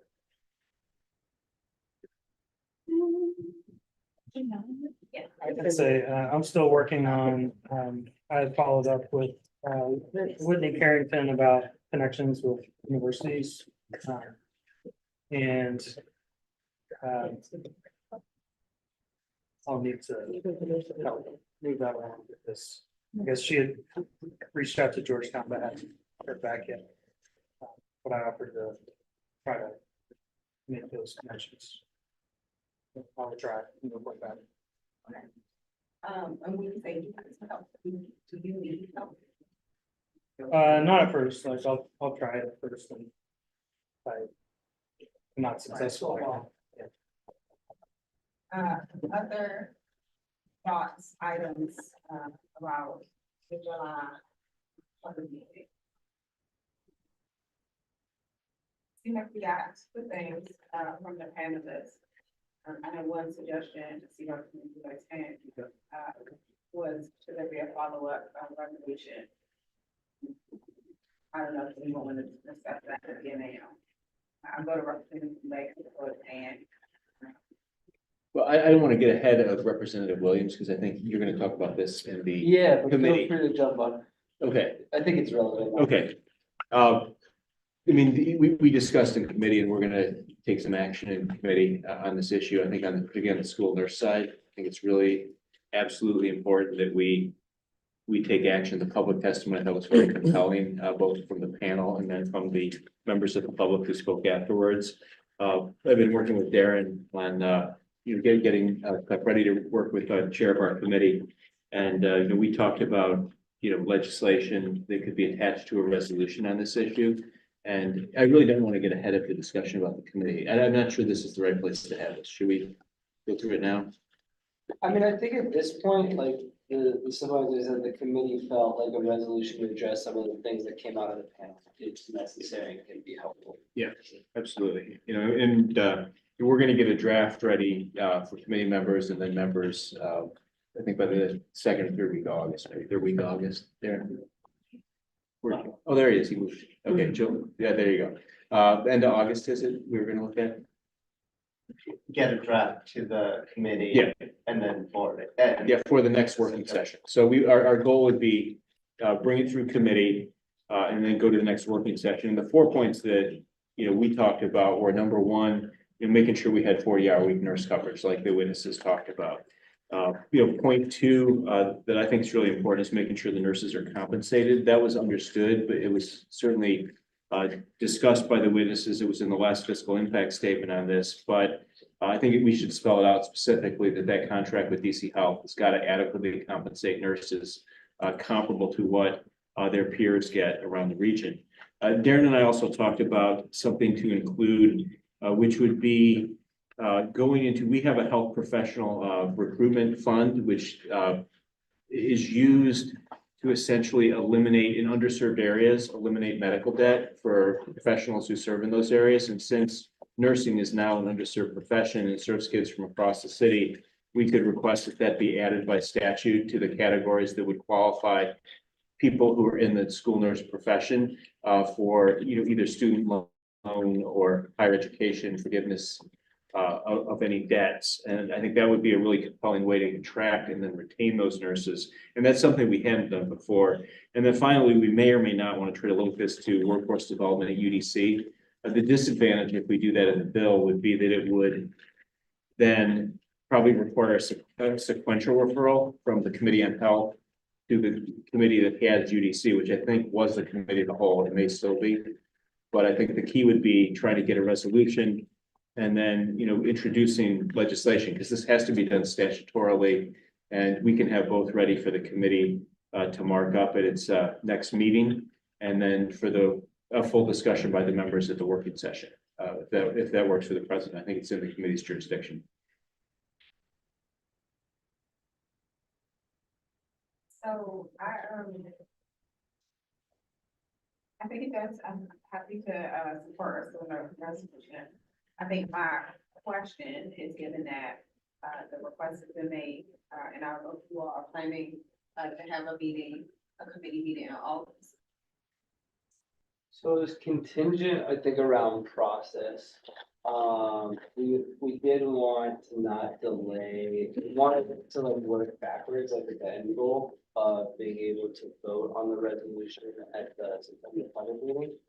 So the question that we had was, does the committee, was in unanimous support of the resolution? And we talked through the specifics of it. It is still being written.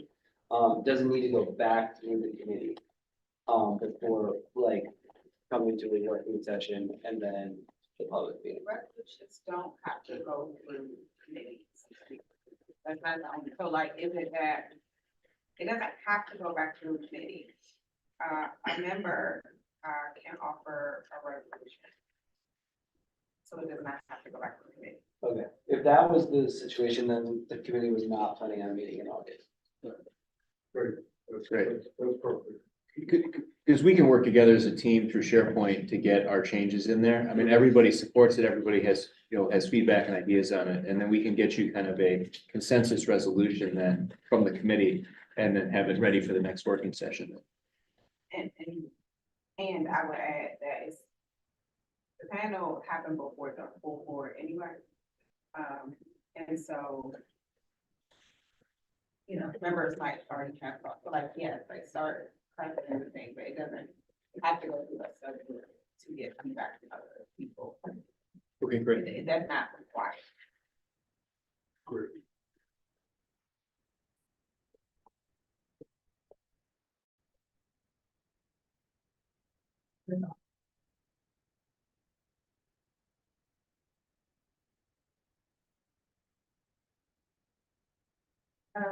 And that we can move us on, to talk about school debrief and next step.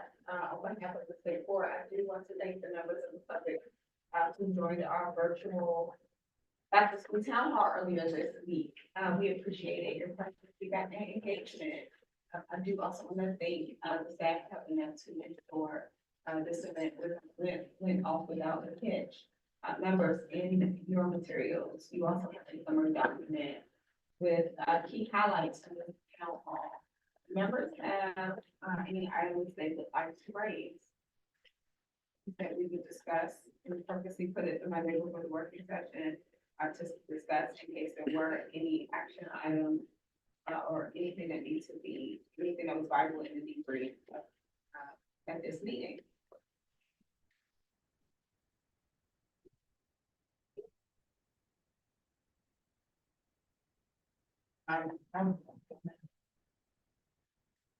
So with this list, the staff, didn't meet because it's also helpful for us to think through and debrief some of these things.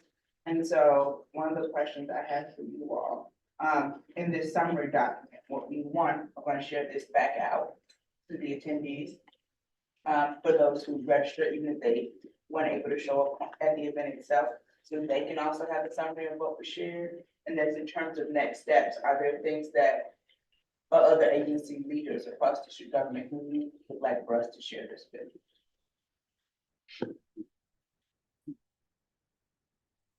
I know personally I had a schedule conflict for work on Monday, so I would like a list of who registered to attend, so I can circle back, just. Yes, so we've already, keyed up, you all will get, the names, email addresses, and the questions that they want to ask related to your specific board in in an email sent from, Deputy Director. Thank you. Are there other people in the district government agencies who we should share this information out to? We would like for us to share this to, so like,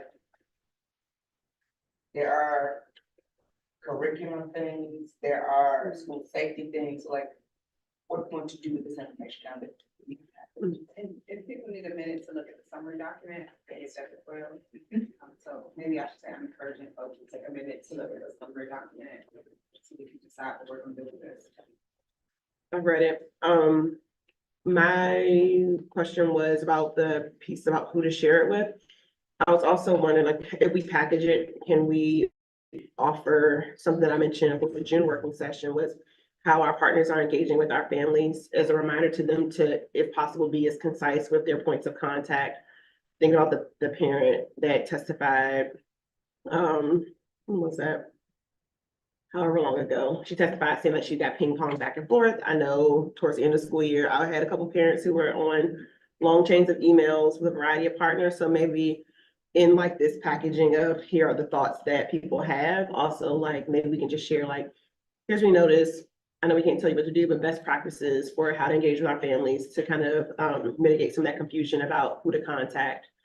Or just pointers that we noticed from engaging with our families over the last year in all the topics. That's information we're hearing. Mhm. So you want us to send it to all of our education partners, a list of feedback on how to engage with constituents to follow their requests?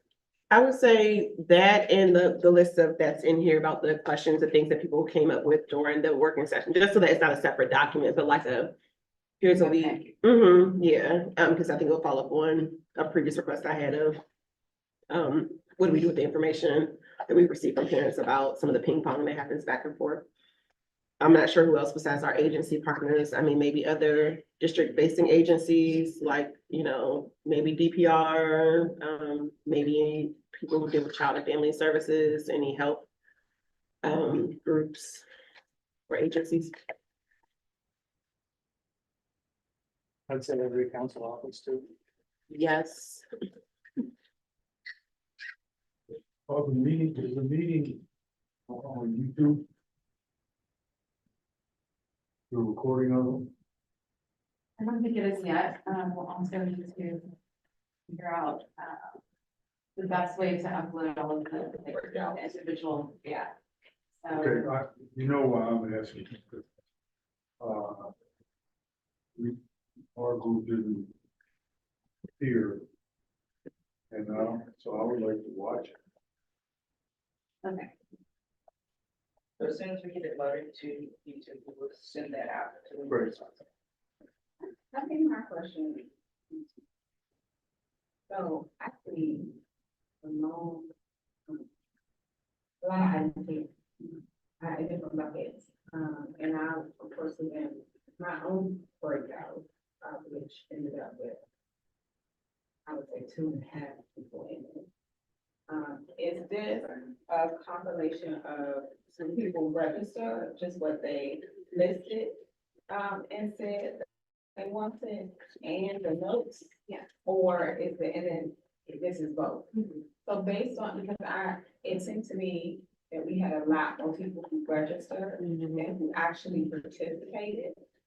And I don't have a great sense of if that's true or not, because of course I was in my own breakout, and then I just heard you say your group didn't show up. So yeah, I understand. Yeah, so that is it. So because we asked people on the registration form what specifically they wanted to ask about or talk about, even if they did not show up, we already had that information, so we included it in this summary document.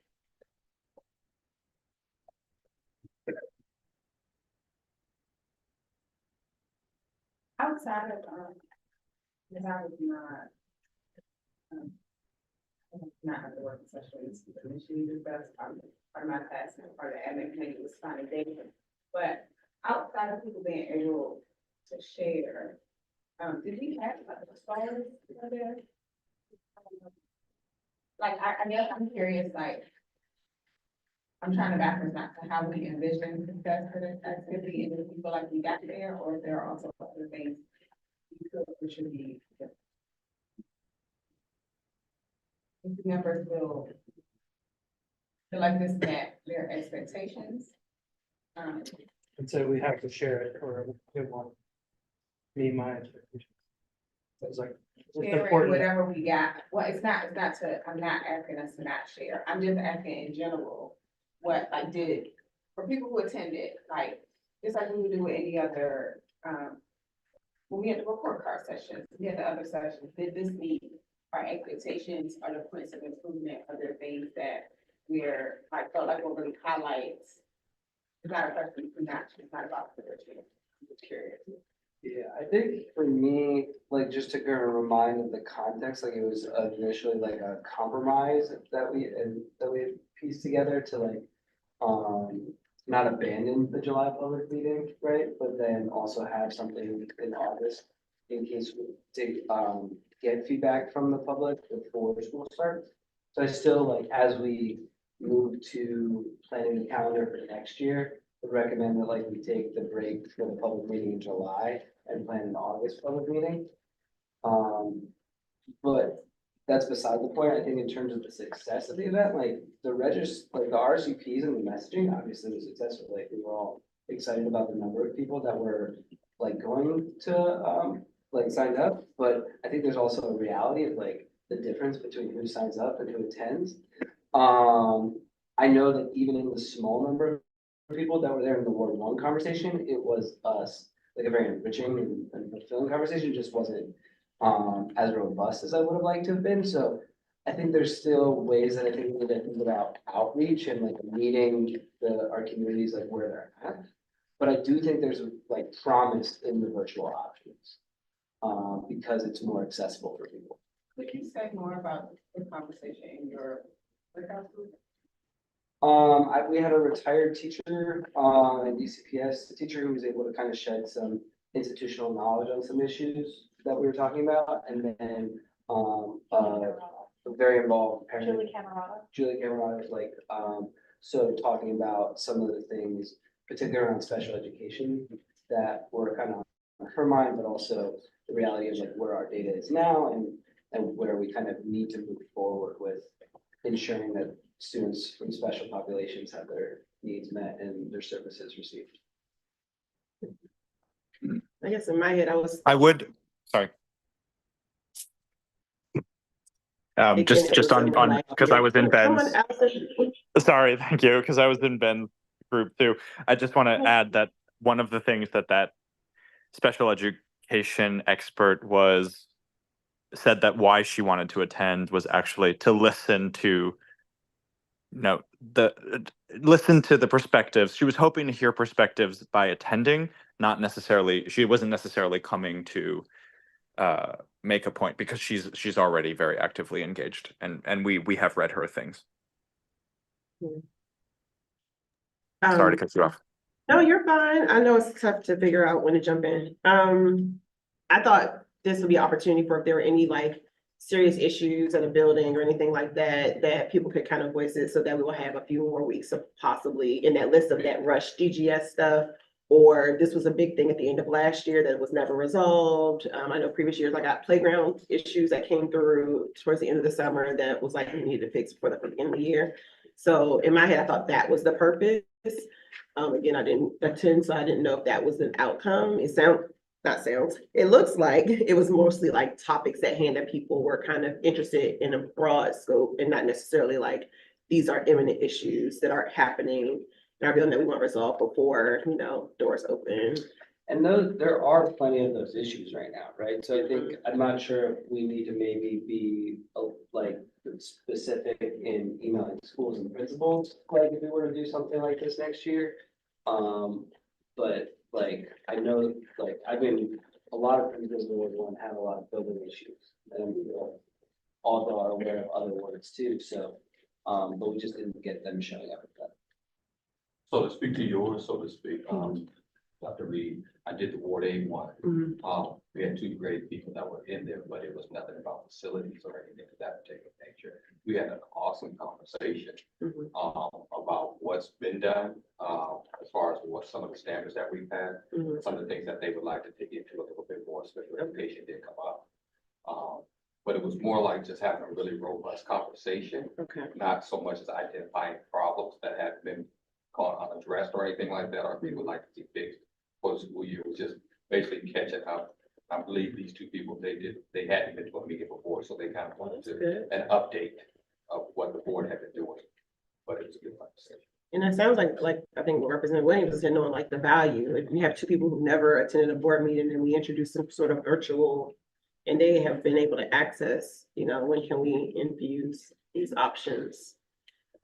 And one was Fairlawn and the other one was Shipley Terrace. So one was Yeah. my area and one was down closer to your area. Gotcha. Where you reside. We also may have been spoiled by the pandemic. Because during the pandemic, when we had virtual meetings, we had 80 people, or we had 50 people, or whatever.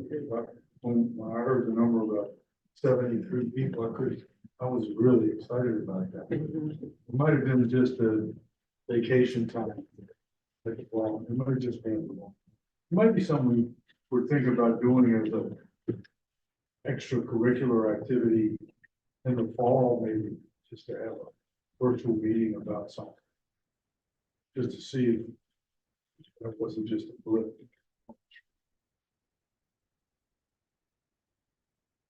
Yeah, I mean, in my focus group, we had one person, Jen, you and I were in there together. So we had one person who logged on and was like, well, I'm not exactly sure why I'm here. I just got the notice. And we explained the purpose and then she left.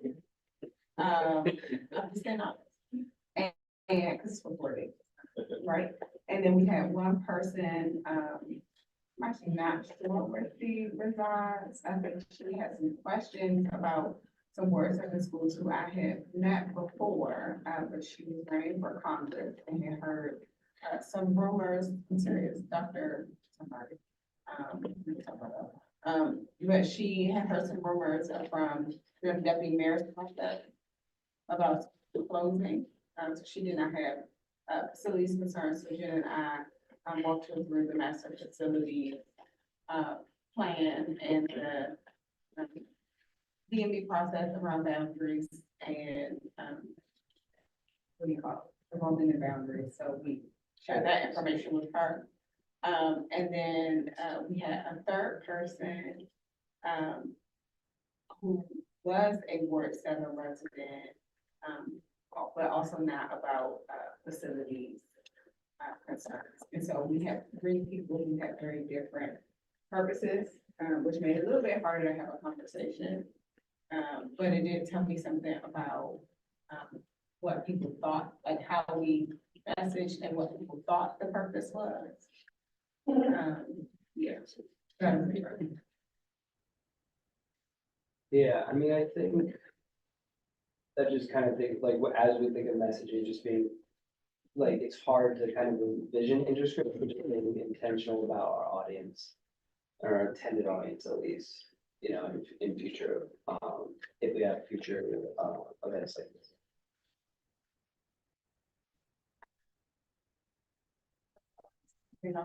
Of this group that opened up.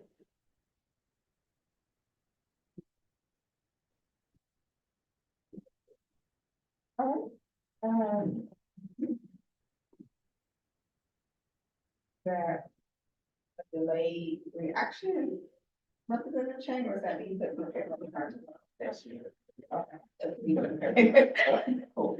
All right, so this actually will be something Representative Chang has a reaction to. During new business at us on working session, we discussed the potential in-person engagement event with kindergarten teachers regarding the diversity investments in the budget.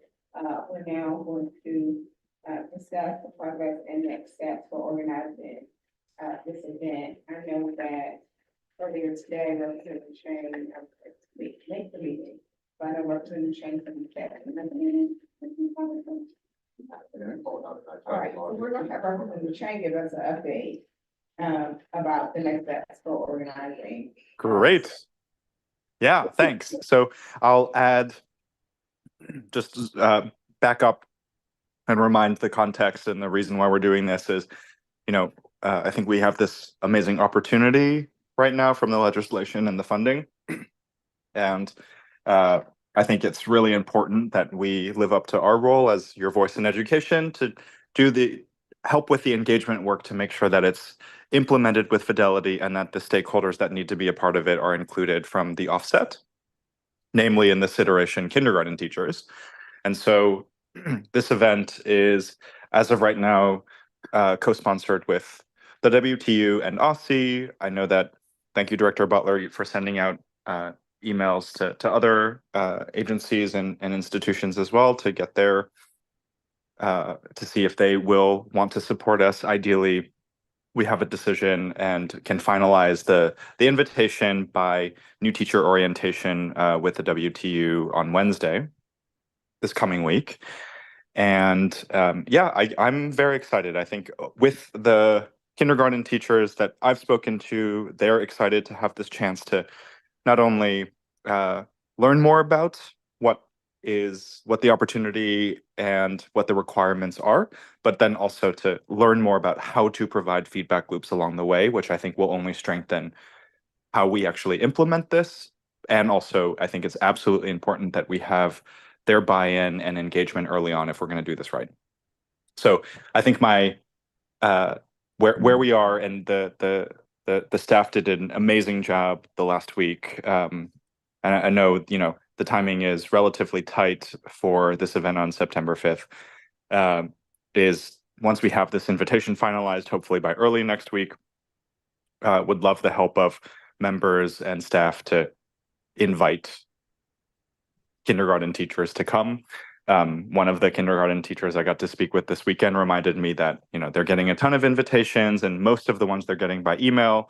She was saying that she won't attend, but the ones that she has been invited to personally, or by another teacher, or by an administrator, or someone as an individual who reached out and invited her, she said she would probably attend. And so I know that's one data point, but I think it is resonant for broader how these kinds of events are successful. So I think it would be incredibly helpful to have individual board members not only reach out to the schools in your wards and the administrators, but also see if we can get your help to get individual kindergarten teachers to also help us in your wards invite other kindergarten teachers as well.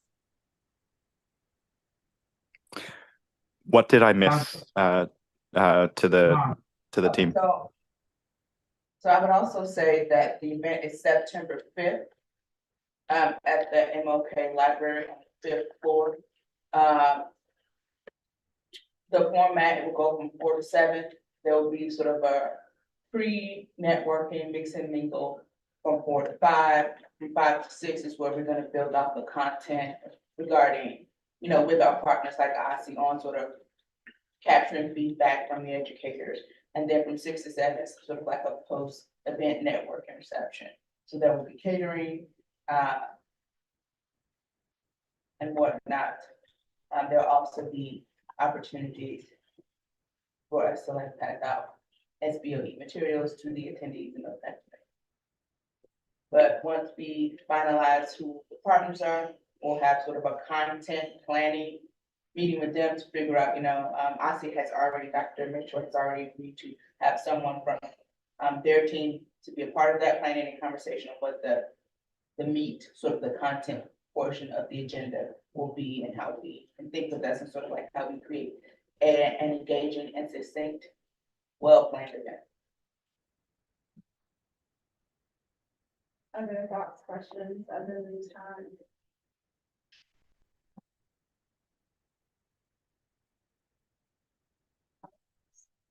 Thank you, Dr. Chang, for the event on the 5th. We're going to move on to committee reports. Now on the agenda, our committee reports. Each committee chair will provide an update, which reports We will allow some number of questions. I am going in alphabetical order by committee per usual. So I'm going to review that, so that if I was to the admin committee reports. Thank you, Madam Chair. The admin committee met on July 26th from 3 to 4:15. The report is with you guys, so you guys can read it, but I'll go through some of the highlights just to make sure that people who are online know some of the things that happened. We had a quorum based on myself, Ebony Rose Thompson, and Eric Lay. To make sure that we were there. We also had an attendant director, Butler, Davis, and Humphreys were also there representing their areas. The committee discussed the annual evaluation process, which we touched on a little bit earlier today. The executive director and chief student advocate. The goal is to complete the process by August or the September, in August before the September working session. We had a report out from each agency. For OMB, it was they're working to hire a program support specialist for the SPED hub. Begins on August 12th. The team is working on their annual report to present to the board in November. For Director Butler's team, working with DCHR to finalize the HR manager position. The team has begun acquisition planning for FY 2025. For OSA, Philip Copeland will be transitioned into, I think we already talked about this a little bit, DME's office. I think a lot of this happened. Really good person who's on their team. I really enjoy working with them in the community. They will fill the position with an internal promotion. And they're currently cleaning data in preparation for the deployment of the OSA annual report. The only action that we took, the committee unanimously recommended that Dan Davis be reappointed. As we know, those are 5-year terms. He's did an amazing job. So I hope you guys do too. So we unanimously recommended that we approve his reappointment effective October 1st, 2024 for a second 5-year term ending September 30th, 2029. A draft state resolution will be shared at the September working meeting for a vote in the September public meeting. And that concludes. And this one edit, Yeah, I left off Representative Chang's pretending to get a hand. I'm sorry. I apologize, Representative Chang online, that you were also there, so. We have. Thank you.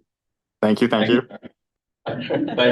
Were there any questions that anyone had? Yes, Representative. So you said Phil's position is being filled by an internal promotion. Does that open up another position for that? Yes, Yes. So that's- they're gonna understand. Yes, so there's essentially the person will be promoted and then they will hire to replace. So that's open now. Well, he's updating. I don't think it's additional. Yeah, it's not, Yes. yes, they're updating the description, there's like a program, associate program.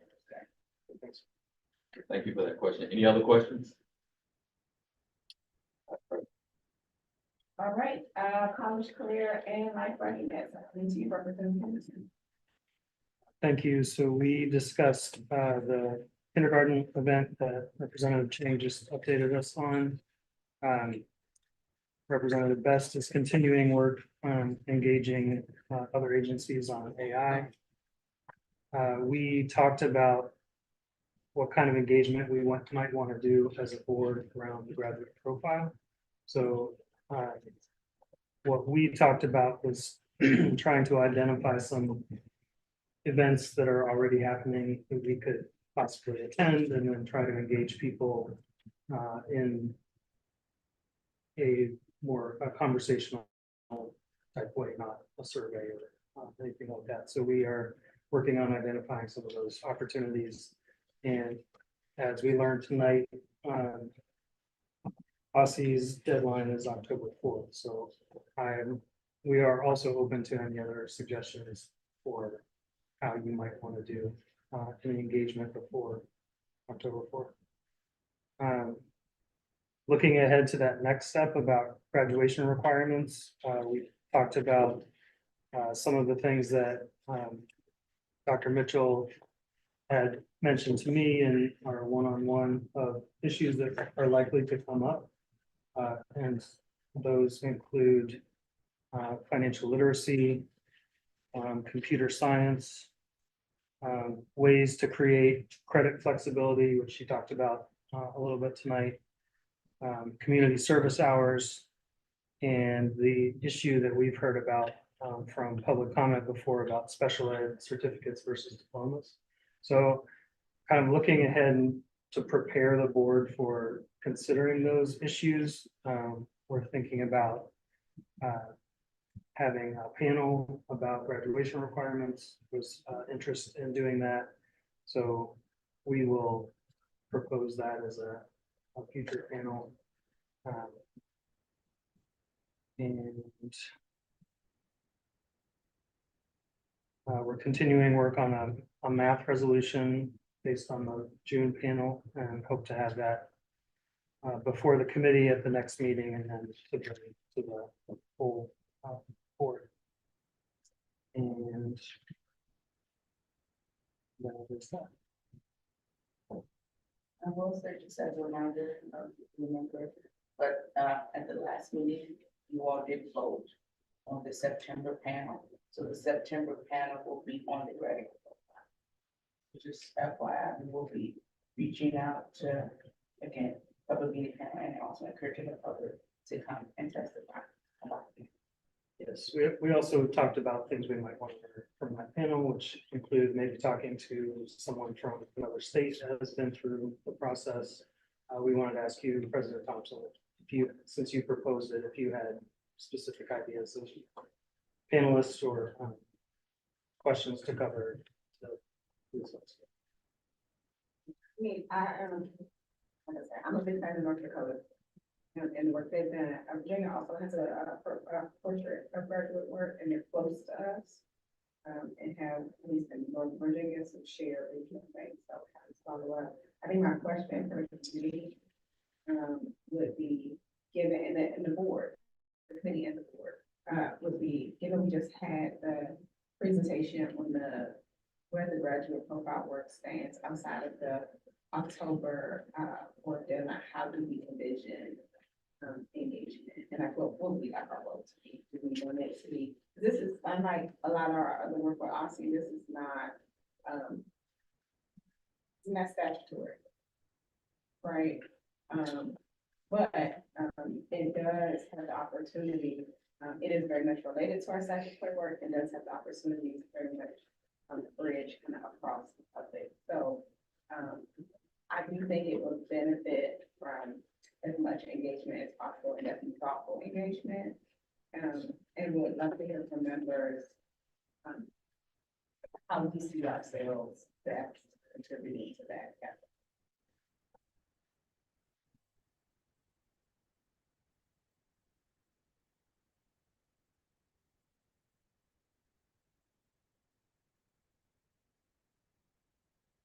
I think the biggest thing for me, just like stems from some of the questions that and suggestions that I'd asked, is like facilitating more public participation in the feedback process. And I mean, I was, you know, I think the content of what they presented today was like good to me, but and holistic, but like Representative O'Leary had said, like the picking and choosing of different interest groups and not having a comprehensive plan for connecting with parents or students was is a concern. So I'm wondering how we can kind of fill that gap to make sure that whether it be past students, whether it be current students, whether it be like all parents, whether it be harder to reach parents, are like included in that process. Because I liked also that we had a variety of opinions, like with getting universities and business, like the end of the pipeline for students, so to speak, but also I think if we really want to be student centered, then we need more student voices. My thought is that we were not particularly well positioned to get that broader outreach. And that's more likely if we either ask OSCE to do that or suggest to them ways to do it, which I think we did suggest that today. I don't know what they would be able to implement. But like I totally agree about wanting that broader reach. I don't know how, like if we are positioned to be able to do that. I think for me, I think the first question is, do we see ourselves as, contributing to OSCE's process? So is it that, members want to go out to engagement or to board or individual representative, come back, put together something, share it with OSCE? Is it that we are hoping for something more akin to a joint process where we will propose that we're sharing out the things together, we get the feedback together, similar to what happened with the report card? Is it that neither of those is true, and we are just hoping to play more of an advisory role and recommend things to OSCE, with the understanding that they may or may not implement it, it's totally their process and then but like, what is our hope for this? So to speak for the committee, we were thinking of finding a few of those opportunities for kind of a deeper engagement. It does not answer your a good call for like broader outreach, but that I think is within our capacity to do. So just having a few members attend those events. And I think we should do what we can to reach out to our constituents, but also having the panel can be the September panel and folding that into an invitation for broader public comment, I think would be helpful on the one hand, and also like advising OSCE for, providing the suggestions that they ask for, like how do we broaden our reach. That's kind of what our committee discussed.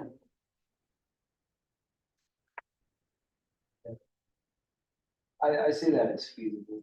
And also just like soliciting like public testimony in September, like for even if people can't attend, like written testimony.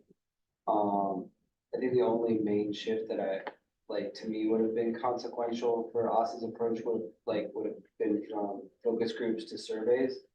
And I think if there's a survey that they had, or we can ask if they're willing to create a survey, then that's easy to share, but just given the timeline and our capacity, I also see the committee's approach as the most prudent. It seemed to me that the conversation we had with OSCE today was very positive about cooperating and getting feedback. I think we need to find out what happens between now and the beginning of school as far as what we talked about today and how they react to that. See if we have that kind of collaborative relationship that we see. Yes, I do think it was a positive conversation. I would say I'm also very, I'm excited about this work. I think it's important. But I also tend, transparently, I tend to be a fan of regular profile work in general, which, versus Patterson, that's my first kind of the board out, like, this is something we should be doing. I do think I have some questions about what is the fuller picture as far as engagement? I would also like to see, what the information is that they get back from the engagements. Yeah. And so I don't think that having purely an advisory role lends itself to that. I also don't think that if we just say, oh, we're gonna share it out, it lends itself to that. I think that us being able to see the information on the backside also kind of helps us stay aligned when we start to do graduation requirement work, or we're working with OSCE to help map out which standards do we tackle next. I think that's really important. I actually would like to see something more akin to what happened with the report card work, where there were a couple engagements that we did that were joint engagements. I also am curious And then I think that we could also still do the things that are like, they create the survey or they create whatever, and we send it out through our channels. But I would actually like to see something more into that. I am curious, as Representative Williams, when you talk about a survey, what you're thinking as far as a survey would capture that focus groups or not. Because I don't want to make assumptions for them. Yeah, well, first, I appreciate your question on clarifying our role. I also think that getting the data from OSSI would be like my top priority too, right? Like, we heard some vague information about how they've solicited feedback. We didn't hear what the feedback actually was. So I also agree with that. I think that's a good approach. I think my assumption around focus groups is that they're not everyone can be a part of them. Like that, or that, I don't know what it looks like to, like, is it, oh, you have to on September 5th from 4 to 6, you have to come to this location? Or is it just something that people can access generally? But I think the broader thing that's important is just, yeah, what does the data end up actually telling us? So whether it be a focus group or a survey, I'd like for them to share that with us as well. Does that answer your question?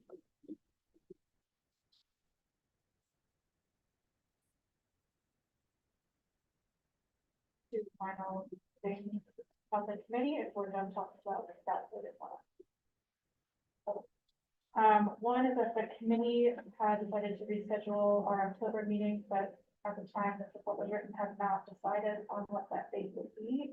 It will be October 18th. We're going to renotice and then update that on our website. But we just got that. Everyone's available today. And then as part of the discussion around graduation requirements, I've been doing a lot of research for you all to make sure you're well informed about that. I have come up with a series of one pages on these different topics. So around like what are other states doing, what are some of the pros and cons that research says, and what the things that have the state board or other agencies done around it in the past. So the first one in the series is in your folder, and it's just around like what are the graduation requirements now. But I will be sending it out over the course of the next couple of months to make sure you're all informed about, you know, what is the landscape on financial literacy. If that's something we want to discuss, what are they doing? So look for those. I just didn't want to hand you a stack of like 10, 15 pages and expect you to take it all in. This was not your friend, right? Yep. Thanks.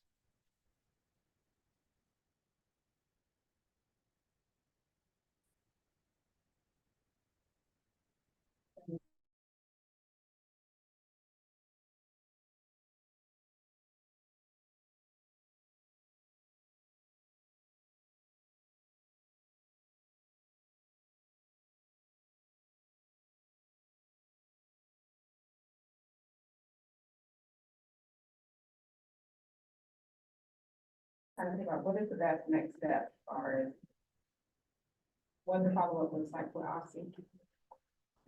Given the work that's happening now, and we need to, does it make sense for me to follow up with you, Representative Henderson, about a path forward? Are there some places of agreement that we have now? When's your next meeting with us?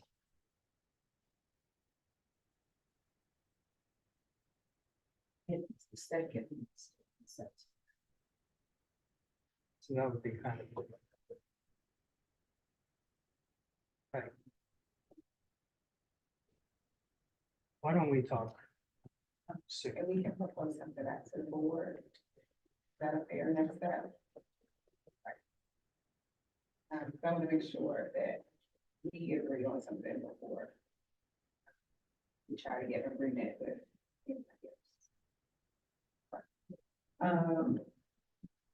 Educator excellence. Okay, we're still waiting on a report from OSSI on what's going on with teachers in the city. We which was supposed to come. When was it, Jen? Beginning of July? Even before that, maybe like April. Okay, but anyway, we haven't gotten it yet. As you can see on our short report, we're still talking about teacher induction and teacher evaluation and retention. All of you received this report from the Learning Policy Institute about induction, new teacher induction and mentoring in DC. I would strongly encourage everyone to read this carefully because it gives you an awful lot of information about what other states are doing and what we're not doing in DC as far as trying to retain teachers past 3 years, not 5 years, but past 3 years, because there are hardly any programs in our LEAs which work on teacher mentoring for new teachers in their first or second year. This is a really interesting read. I would encourage you to do that.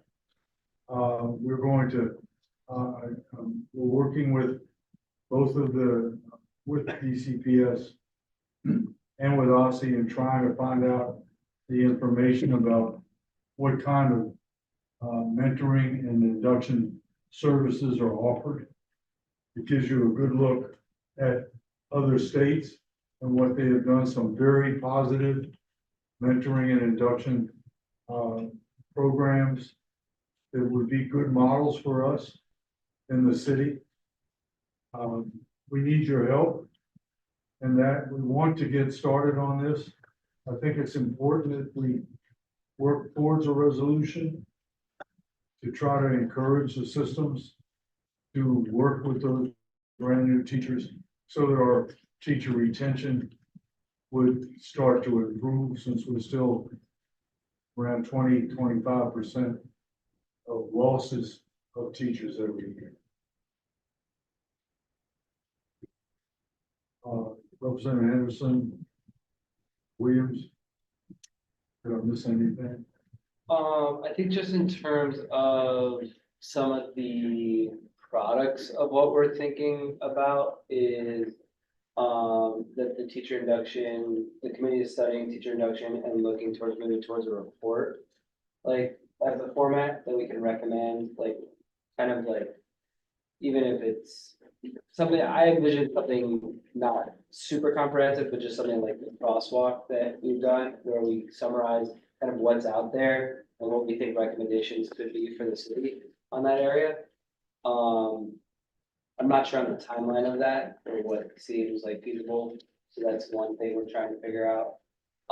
And then the other thing that the committee discussed was that Representative O'Leary said was like, there's some aspects of retention that we've already worked on that haven't moved through the council. And we liked what Representative Goulet's idea about a power, like an authority that we haven't utilized too much, of like recommending certain things be introduced in council. So still, for instance, like universal exit surveys, we don't still have like comprehensive data that require why teachers are leaving. We have, I think, 1,200 to 1,300 paraprofessionals, and we don't have a pay scale for them across the city. So like looking at how we can create a paraprofessional task force. And then there were a couple other ideas that we wanted to couple with this report. So I'm curious about others' support on that idea, if we can come up with like a small list of something, vote on it, and then send it to the council to be able to look at that. And then the thing that I'm also interested in too, that Representative Leary named in the committee was, like we have to wait a long time every school year for how many teachers are leaving our schools, whereas schools know that after school starts, like a month in. So that would be one thing we kind of want to ask the council to take up on, is like, hey, October 1st, can we publish, what the retention numbers look like for this year, so that if schools are still struggling, like we can support efforts for hiring, or we can just know. But getting data 6 months, 9 months, a year later after these things is not useful. Similar to the problems with you know, school transportation or with attendance generally. So, that was a lot. The point being is like coming up with a small list of things that we can call like maybe a policy proposal, because we heard from some council members, they don't want to spend money on anything, but if they can get ideas that can just be implemented, then they can be constructive. So we're open, obviously, to others' thoughts on that. Thank you, Representative Anderson. Oh, yeah, I'd just say like, we've had, the board introduced the Data Warehouse Act years ago and it stuck, so this would be an opportunity to kind of revise and resubmit strategically with a list that we think might be more apt to move quickly. Thanks. You also, our governance report had certain things about teachers and and it hasn't been acted on either. So that was it. There are a lot of things, but they're all sort of joined together in problems that can be easily solved by diligence. Thank you. Am I hearing correctly? Am I hearing correctly that you all see the first step as some type of cross-code document to see what's up there on the teacher induction, or these separate things? They're not like sequential. It's like all at one time. No, I think they can kind of move it forward together, like, the induction, we don't know, because we haven't studied it intensively, like what we're recommending it. But we do know that the induction is part of a broader work around retention, and we do know specific things that we want to advocate for more immediately around retention. Does that make sense? And the thing about the figures, about how many teachers aren't coming back, is information that is available on the 10th of September from all LEAs. It should be, but they're not required to do it. So that's an urgent request, I think, that we need to make public, please. Next time we meet, we'll put something together to make it public. The next time the committee meets? Yeah. Yeah, so I mean, I think this was something that we would, our next meeting is September. Right, so that would be something that we would kind of try to finalize by the end of that September meeting to then, you know, talk about at a working session in early October.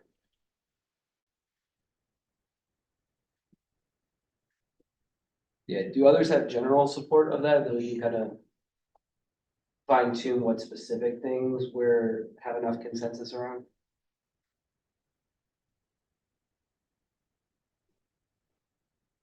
Questions? Please do your homework on this. Student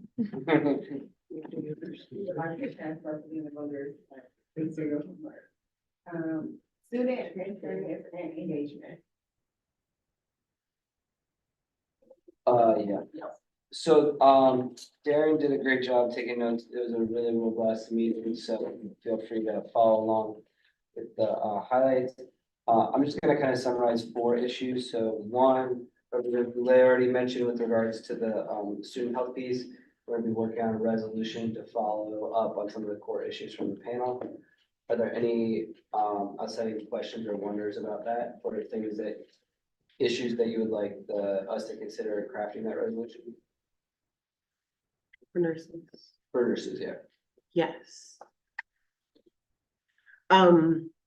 Something that, I know like there's a push to have a nurse in each school and to increase pay, but one of the biggest boundaries was you can have that person in the building, but contractually, there are certain things that they can't do that I know the community were saying they wish the nurse could do.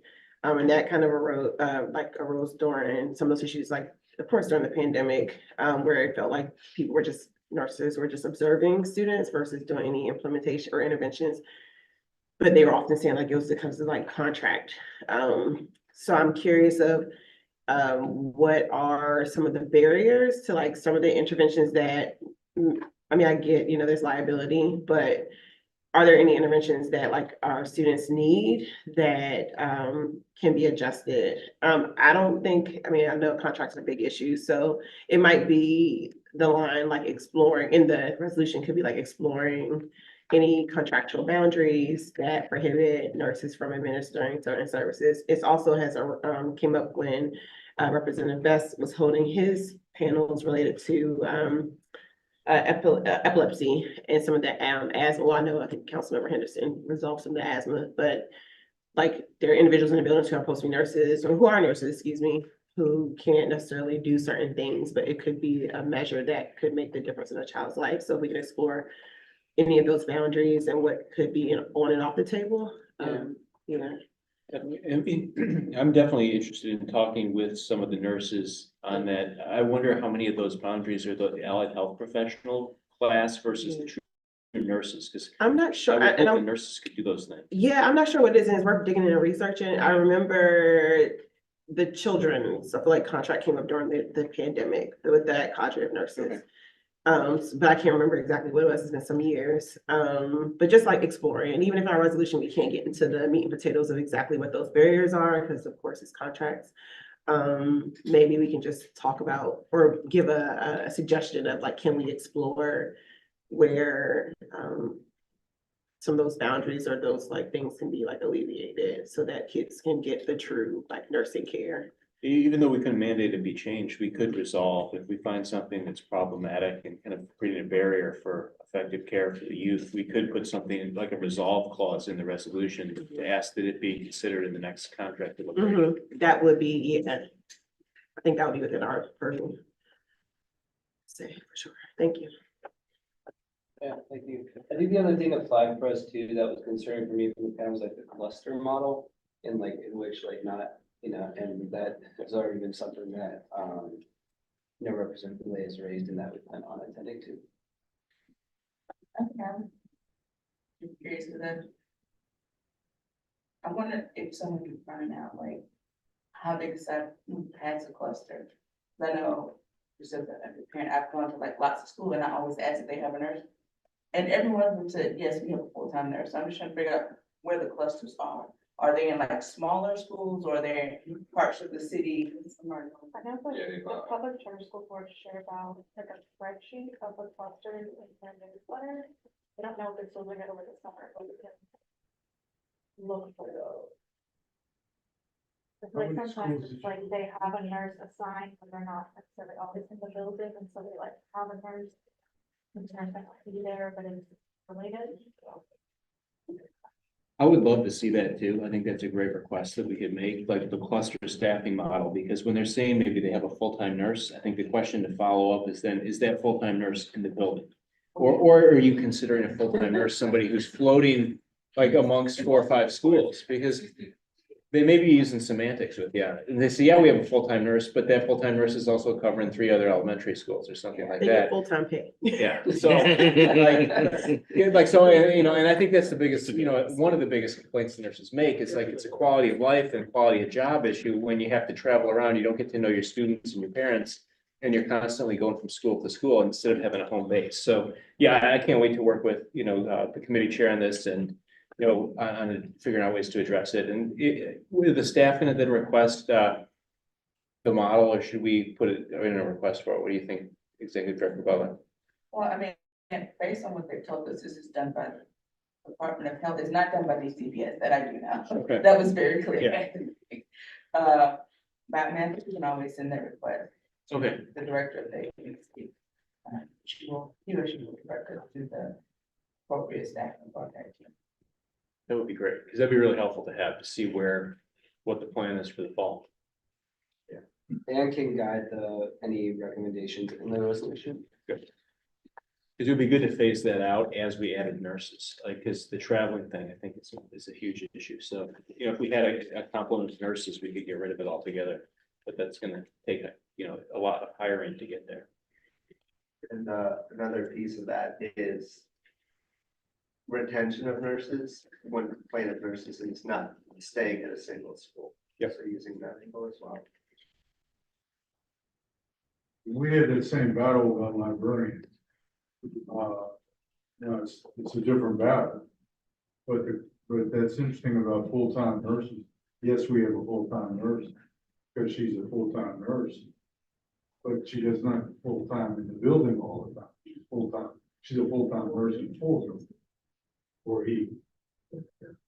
And just to be clear, I wasn't certain that that was the case with what they had Yeah. started with Executive Director Butler. I was just hypothesizing it, but it very well could be.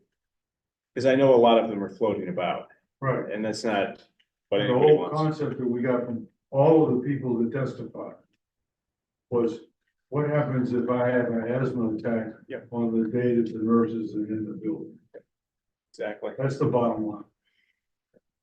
Yeah, and I've been working on this issue since 2017, and the parents, I mean, every time they want the full-time nurse, there's never anybody who says, yeah, we want an allied health professional part-time in the building. They want a full-time nurse to keep their kids safe, and I mean, I think it's one of the number one priorities of the residents in my ward that they've raised over and over again with me. So I'm excited to work with you guys on this over the next month to get something back to the full body for the working session next time. Thank you. The next issue that, and I had emailed out about this too, is just to remind everyone generally, our two main topics that we're focusing on are absenteeism and student safety. And trying to figure out our lane, both as a committee and as a board, on those two, important issues. So, along those lines, Darren has been moving forward with helping us put together a set of surveys to particularly with a couple different audiences. One for high school students. We have one for parents of younger students, and then another one for school leaders to be able to look at attendance challenges. What are the barriers in students getting to school? Aspects of safety, are there any aspects with either in-school safety, bullying, harassment, or safety outside of school, getting to school? And then also just any questions and data that we can get around, amongst the high schoolers, with regards to what Representative Chang has raised repeatedly around, is learning interesting and engaging, is that contributing to whether or not you're coming to school or not? So that's our current plan, and we're planning on meeting again to kind of review some questions before the September meeting. But I'm open to any questions or feedback or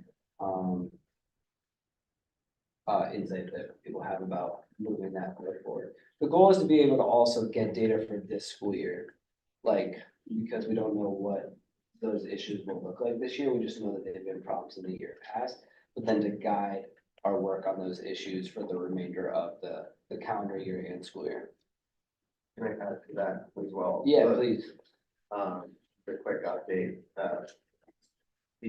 we've identified a vendor, so they're in the process of just jumping through the hoops for compliance, but it looks like it's under 10,000, so we'll be able to put in a purchase order for that. That's one. And so setting up dates for the committee to meet with the vendor on the surveys will be upcoming through August and September.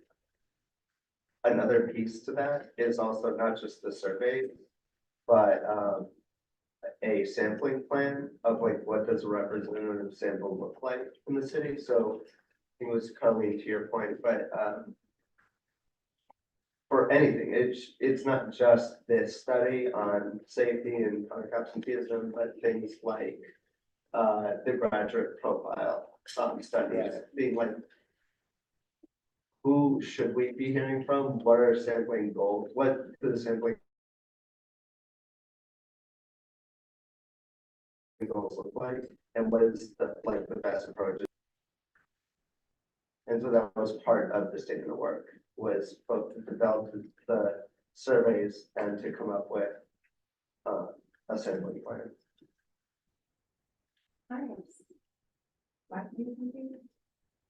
I get and I appreciate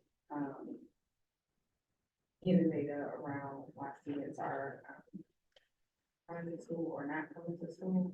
I think I was initially going to say, was working and talking to Jose Yeah, they've been researching on this, and they've been doing some work and some information around this. I think what I am slightly confused about is if we are talking about different streams of work from different parts of the board going into one survey, and how is that decided? What do you mean by different? Because what I heard from Darren just now was, we have identified a vendor, potentially to be able to do work around, student safety, but also graduate profile. No, that's not what you just said. I'm sorry, no, no, no. Yeah. Maybe I. He gave an example that was not related to Oh, that. okay. He used that as an example of how the sample Such as, guidelines could be. So a sampling plan could be like, what would a representative sample look like? They would just do the research in, like, here's like from different boards, different parents, like Spanish speaking families, like, if we were to fill out goals. For the governance. Exactly. And so the plan for this doesn't have to just be the plan for this study. Like other committees might want to use it for other research or outreach efforts. And then I use the graduate profile as an example of just. So are we contracting the the vendor to build out like a framework for us, or are we contracting a vendor to build out a survey for this specific project? It's this specific project and a sampling profile that we can use for any other type of research surveys we would like to do. Because one of the things I asked Aaron to be, to be very sure of is that, that whatever survey we do as a result of what they put out, it is representative of the sample of the District of Columbia. So we're not over sampling parents in Ward 3. So I just wanted to have a guideline by which we do that. So we asked the vendor to do both. Do their, like, work with them to create their survey questions and then to create this profile, but so that we know based on where the district is, at least for right now, what a representative sampling plan would look like if we were to give it out. So if we have a plan where we want to target, make sure that the survey reaches this many of people across the board so that it's representative of the current population and where people are. Because I just didn't want, one of the main concerns I heard from the governor's report, the feedback from the other partners was like, well, this is not representative, or this community was overrepresented, or this population was underrepresented. And we want to figure out what, have someone like fill out what should the sample, representative sample include, regardless of any survey the state board does. Would answer the who and the how in the sampling plan. Yeah, I guess my other general question for the board is what do other members need from us so that we can like inform or help with recommendations around this work moving forward, whether around absenteeism and around safety? What's the timeline for this project? The survey is gonna go out, the plan for it is to go out at the middle to end of September. And then we would try to gather data like end of October. Maybe further out, so this vendor will just be developing the survey. Okay. But then we could send it out probably October. They're just contracting to develop the surveys. But, and going back to the OSA question, this survey will look at the first few weeks of the school year to be in addition to OSA's own survey that asks similar questions about like safety and absenteeism and transportation, things like that. The statement of work has guiding questions from the committee, but the committee members will work with the vendor to build out survey items. But, so, okay, so this was not like, and this is, I think I asked this last, at the last working session, but it wasn't clear to me. And I'm happy to, take this offline from the universe question, because it felt very similar to what OSA does. do in their survey. And I want to make sure that, especially since that is literally office of ours, No, I understand. right? And so I want to understand if there is like, what is the opportunity to make it complementary? Like, do you know what I Yeah, mean? yeah, Because yeah. one of my worst fears would be if we pretty much asked very similar questions and got like two very different things back. I'm literally the same agency, and I don't, so I would like as a member, my push, and I'm happy to lean in a bit with some of the work, but like, is to actually like Yeah. very sure about what we're asking, what they're asking, what, you know what I mean? So we don't hurt ourselves, because people are very, we have built what I think is very important, a lot of deference to the work that comes out of our offices around research. And I don't ever want someone to question it, because we were very well intentioned about getting more people involved. That then results in folks like trying to use that against us. I think, like, to me, that makes sense to me, and I think a good next step would be for maybe, if you wanted to push in, or if we just wanted to have a meeting with OSC to kind of see, because I think we were working in silos of this, and I wasn't as aware of like what they might be doing, and so I would want it to be complementary. But without knowing or talking or working together, there's no way of knowing that, so we can set up a meeting, I think, with them.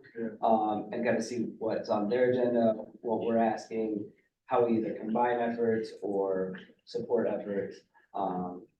Like would be a next step, and then figure out, you know, what that looks like. And can I also throw out there that I was in touch with the vendor, and I mentioned there are surveys out there, so we'll share what's been out there so that that doesn't happen. Another thing I wanted to add that's built into the statement of work is the committee works with the vendor to build the surveys, but also built into the timeline is asking for feedback from cluster agencies, including OSA. Yeah, I'm And just then- treating OSA differently than I would other agencies. Sure. Because they are part of our agency. Yeah. And so I think, and I'm happy to talk offline about this. Yeah. They are literally us. Right. Right, and so I want us to talk to us, before, and we can talk offline about how this has come up before. But I think there are really valuable pieces of this. I really appreciate, the parts of the use of framework, about the sampling and all the things. Because the governance report was the first attempt, and, you know, it's officers, but I think trying to build out something, right? So like, we're getting better at certain things. And I also think one of the things we need to be better about is working with our offices in our agency. So they don't come back to us and say, but we were doing this, and do you know what I mean? And also to, you know, avoid public confusion and some of the other things, like, I think it's actually a really good problem to have, that we can work with them and be complimentary. That's a great problem. And they can also use and benefit from the sampling methodology as well. That first question is to the research. So we figure out the questions, we get all that done. We've worked with OSA, we've come to a set of survey questions. We have successfully distributed the survey based on the framework that we have. What are we doing with the data after? Like, what is the goal, like, after the survey is complete, and what we do with the data? I think part of that can be a conversation. I think that can be part of the conversation with OSA. They already have some uses for their data. They already have some rollout. I think That would be helpful to understand that.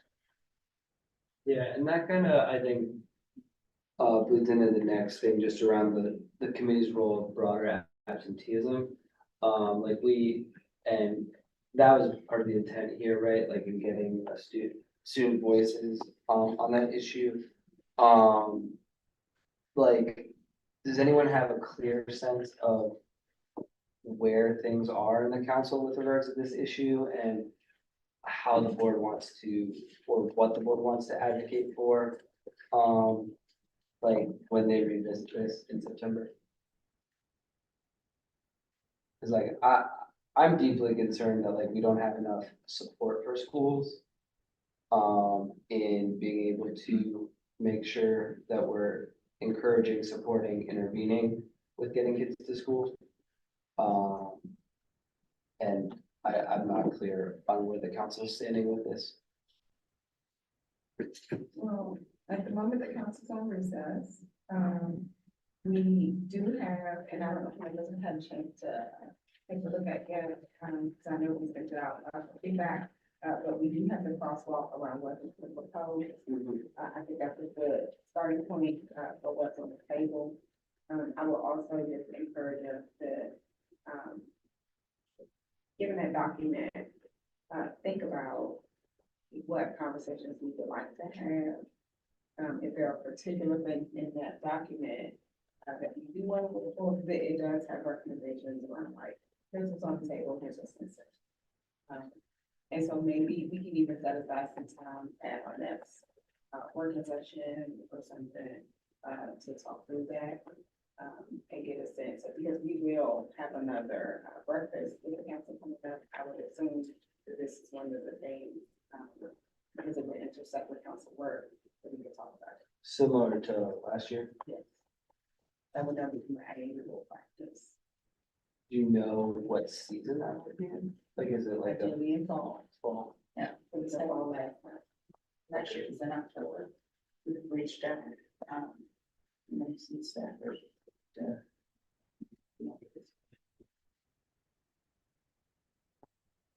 Is that a good, because I hear what you're saying, but I'm trying to create a vehicle situation.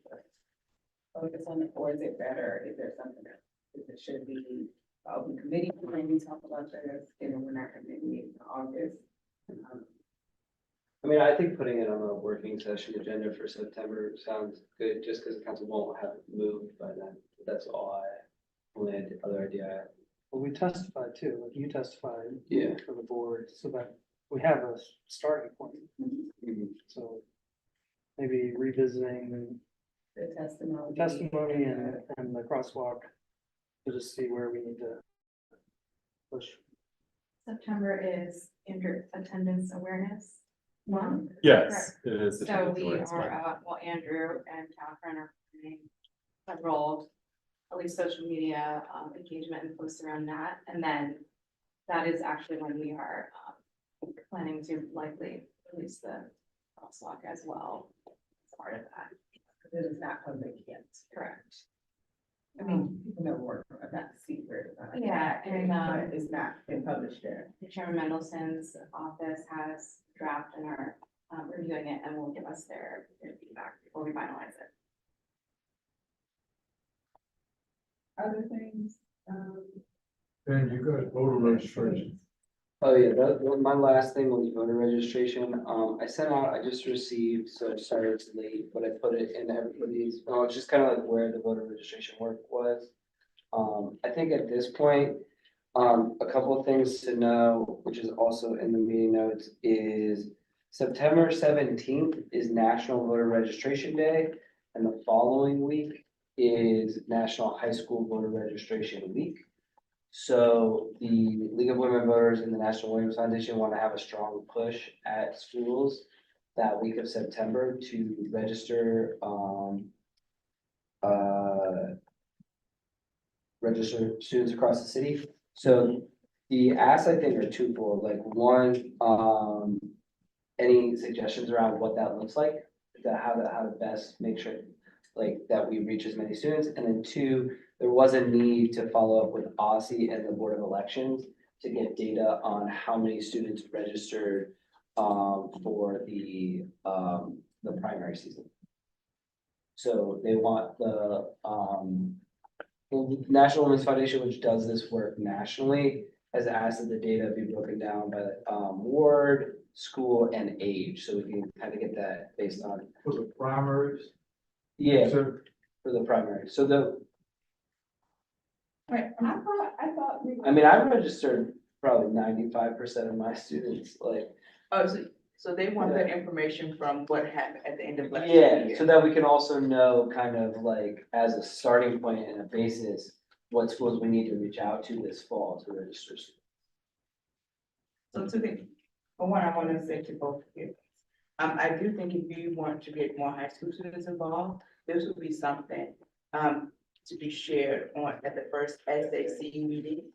And I think it's September 9th, and that was in the report. So like, if you want to go ahead and get on the agenda to share that, so that that is something that they can work around, I would strongly encourage that.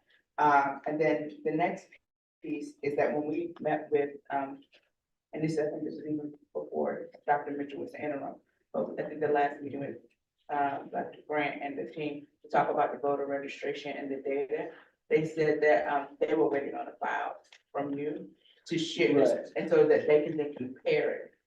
But they don't have a list to start from, and so they said once they get that list from either someone at the state, where I know we don't have it, then we could share that with them, and then they could compare it to the list that they have. But they couldn't pull just a full list of like all DCPS students or all students across the district without something. Yeah, so yeah, I guess I was, a more clear ask was just like, is leadership okay if I just reach out to the Board of Elections to get that file for OSSI, because OSSI's agreed to cross-reference it. But I'm just curious as the best way to go about that. And maybe we need to go back to the emails and get those specifics about what OSSI is waiting on. What I thought was OSSI was waiting on the list of those registered, that you all registered.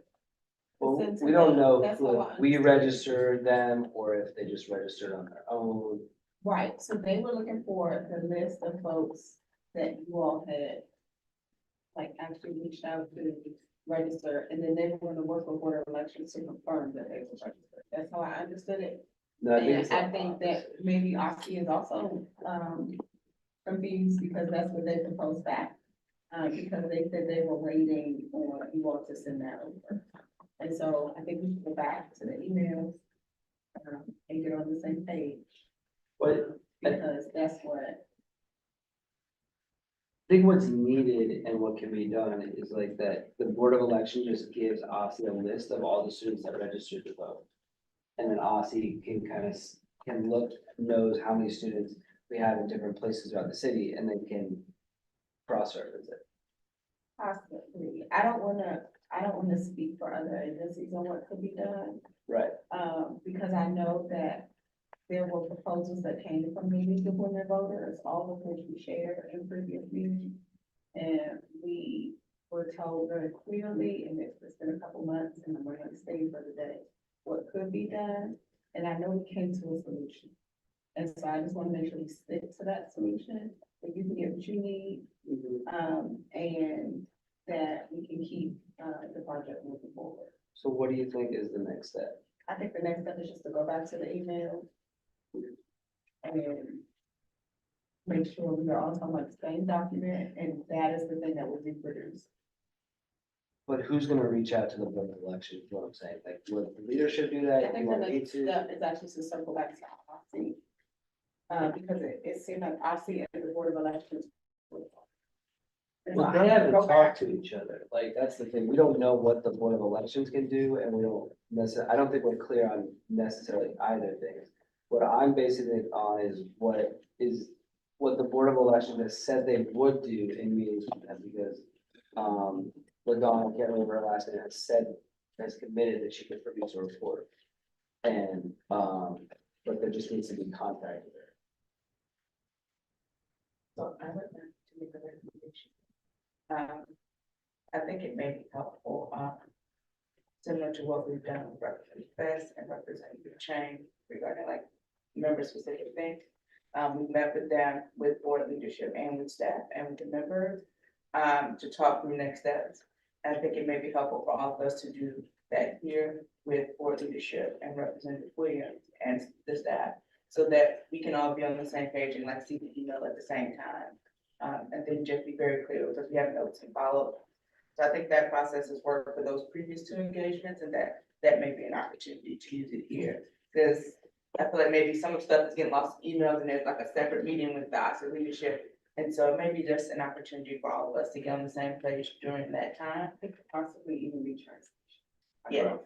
Exactly. And I appreciate that, because I'm kind of lost in translation right now, so I want to make sure that we get the right action step to support this for Representative Williams. So And so I will take the lead and scheduling that meeting and reaching out to all of the parties involved so that we can get that on the calendar, within the next, week or so. All right, thank you. That's all from the committee report. All right, members, thank you. Any external committee updates or reports? Sure now. The Education Research Collaborative met in July.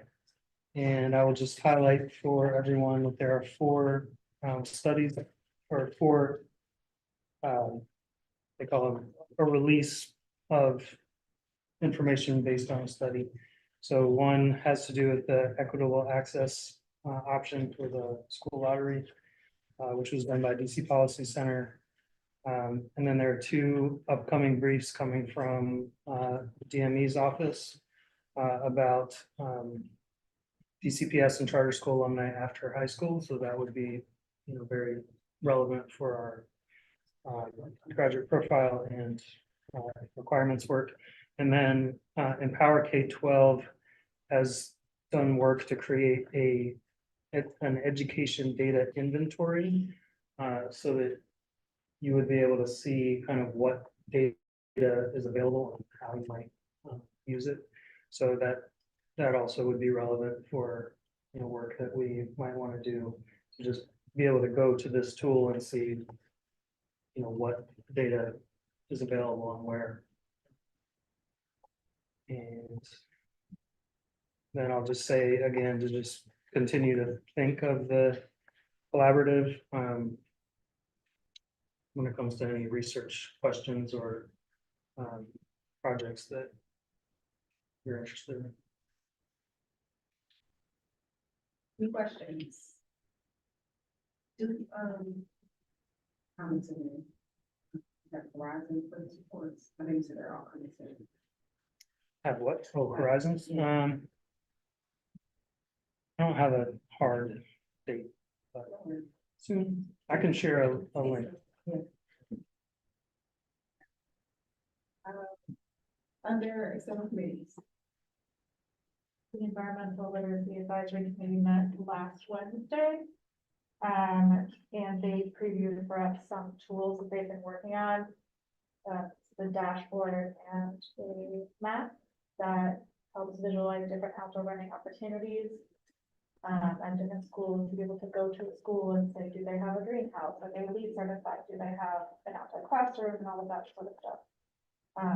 So we were able to preview that and that should hopefully be able to share that. I'm not sure at the time that it was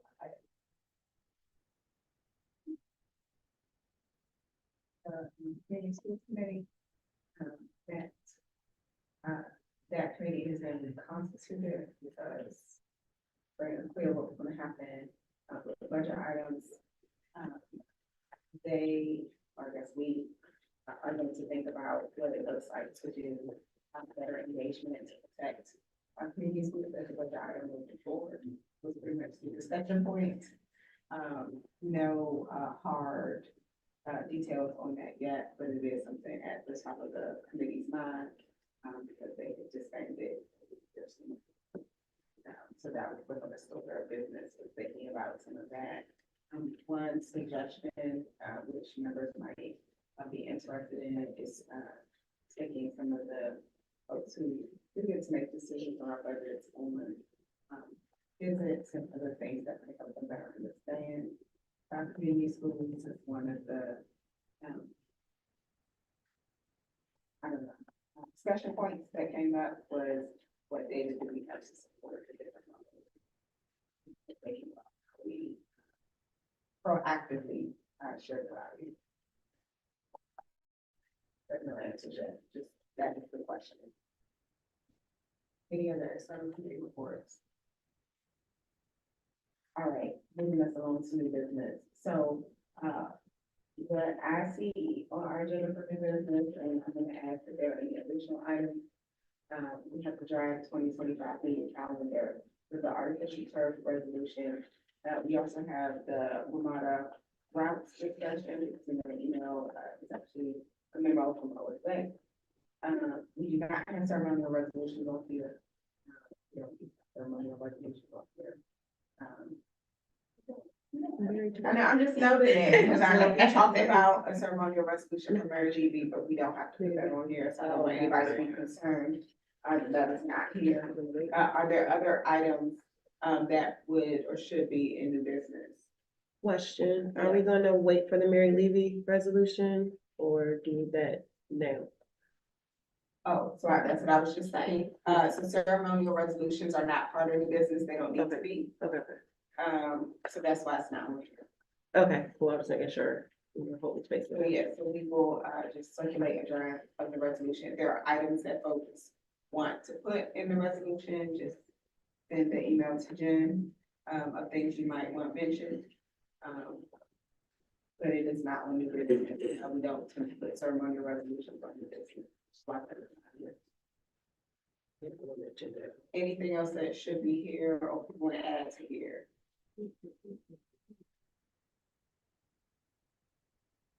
All right, let's begin. Draft 2025 meeting calendar. I'm looking at you, Executive Director Butler. Thank you all very much. So thank you, Yvonne, for putting together our draft calendar for, we do our calendar based on the calendar year, not the fiscal year. And we are putting it in front of you so that we can reserve all the appropriate meeting space in this building. Because since the last time we scheduled our meetings for 2024, MPD is now fully in this building. So the sooner we can get our names on reservations for like rooms up here, Old Council chambers, the more secure we'll be. And so I'm going to put this list in front of you. So you all will have to vote on this schedule. The vote will not occur until September. So take this time, review it, any questions, concerns you have, if you can send those back to me, that would be better. It should be in your. It's- So you can just take it. So we're gonna discuss now or? Yeah, you can discuss now also, if there are changes. Yeah. Immediate reactions are welcome, but you're welcome at time to, to look at some things. And you'll be back. I would request that we consider not meeting during the spring break. Spring break. April 16th is also Emancipation Day.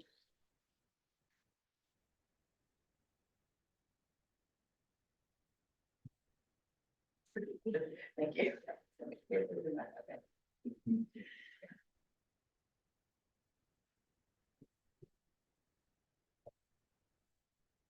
So the government is closed on the 16th, that's what you were saying, or at least DC government, federal government, that will. But DC government is closed on Emancipation Day, so we cannot meet on the 16th.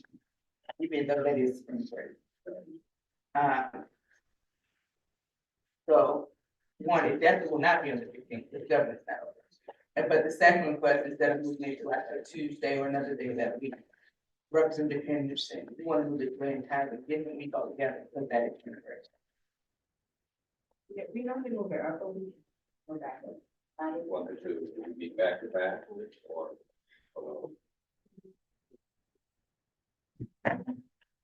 Is there a preference? Either one, Back to back or give a week, go to the fourth. or it doesn't matter.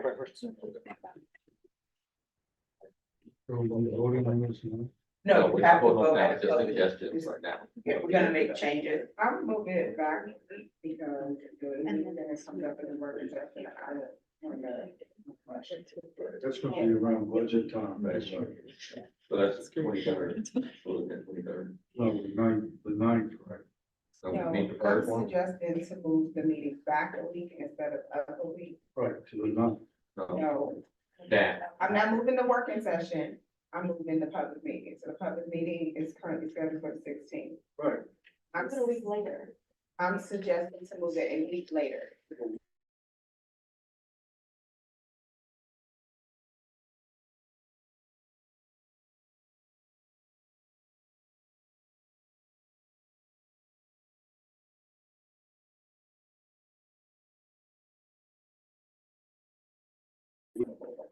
and not run into, timelines that will be detrimental to some challenges. So I'm suggesting to move it back a week, especially because there are 5 weeks, 5 Wednesdays in April.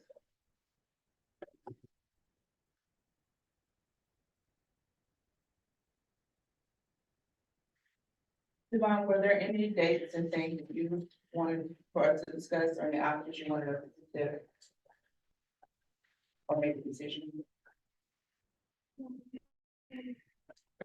second, let me pull mine up. I can't get in Dropbox right now. I'm on DC Wi-Fi. Do you want a copy, Jerome?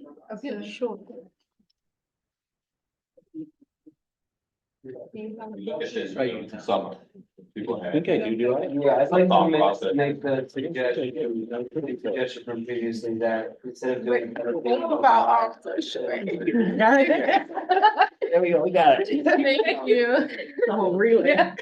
Right in front of Alex. Oh, One second. Instead of doing a public meeting in July, to have move that public meeting to August. Would be my suggestion.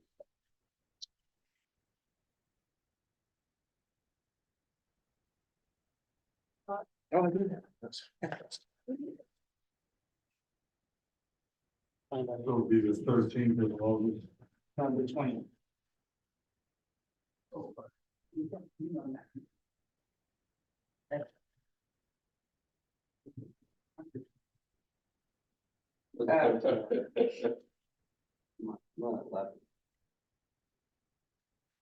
I'm okay with that.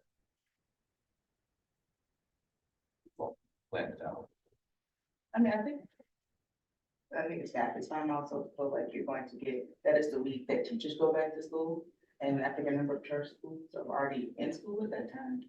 So I feel like it may be similar type of engagement, where there are a lot of people who haven't gotten into the building yet, so they don't know. Like complaints. The public meeting on the 15th. Oh, wait, never mind. I'm still looking at 24. Never mind. I was gonna say it was MLK Day, but that's for 2024. And I want to just note, just in general, January of 2025 is going to be a little bit hectic. And so we made some adjustments already to that schedule, simply because the year starts on a Wednesday, but that Wednesday is a holiday, and so the government is not open. So we already had to shift beyond the first Wednesday in the month. Yes, but also, there will be new members, so we're planning new member orientation, hopefully not to occur in January. Once the Board of Elections certifies who the winners are, and if there are new people, our goal is to hold that orientation in the fall to prevent any, like we did it in January. We had like 3 meetings in a row. That's on, so we trying not to do that again, because it was like hard to get the new members through their higher paperwork and all those things. So we're gonna hold that orientation as soon as the Board of Elections certifies results with any new people who are on the board before the end of this fiscal year, so they can come into the meeting already orientated in January. So we're gonna do their orientation before they get sworn in. But after the Board of Elections certifies results. So you said the, So the first Wednesday in January, the government is closed. So our meeting in January is already shifted back to the second Wednesday of the month. oh, I see. On the 8th. And so we then had to make a decision, do we have? So we could move the 15th back another week and have our working session on the 22nd. We should have a whole week, a whole 2 weeks before the first Wednesday in February. So that would be 22nd. Right. If that is what we're going to be interested in, that seems to be happening, since it is also one of the larger months with 5 weeks, like. Oh, I think we were concerned about that because MLK and inauguration, we don't know. Yeah, so that's why that's why it's on the 15th now, but the week of the 20th. We also don't. Yeah, so like, just know that. There will be some type of inauguration, and there will be MLK holiday, the week of the 20th, so it's already a short week. Anyway. We may leave it at that. But those were just some things that I know. Gerald, do you have any immediate reactions? This will stay open, people can take a look and stuff like that.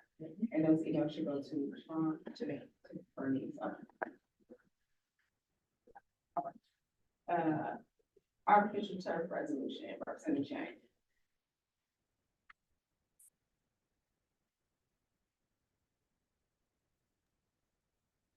Sorry, would you say that one more time, please? Turf resolution. Yes. Yes, thank you. So there is a constituent of mine who let me know that we are still perhaps using substances that are dangerous to be around, chemically dangerous to be around on our turfs, including some of the turfs on in our schools. And so Anna, the student rep who, not the student rep, the soon-to-be student rep, but the student who had helped organize the Green New Deal for schools, was helping and interested in this. So she was looking into this as a bit more and found research with citations and research on other states that have been banning these substances, particularly on school playgrounds, and wanted to propose that we have a resolution that backs up this claim to support this and make an ask.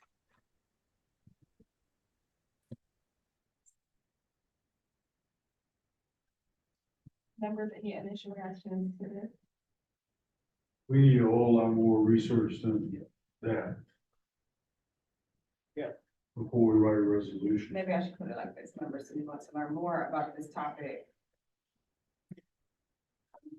I would love to learn more about the topic, but I do agree with Representative O'Leary. I would like to see a committee look at it and really look at the science on it, because there's some of these fields that get a lot of use, you do need turf on them, because if you don't, you know, the field gets worn down, it's unusable. So that makes sense. I would like to, yeah, I love the idea. I think particularly no one wants dangerous substances on our fields.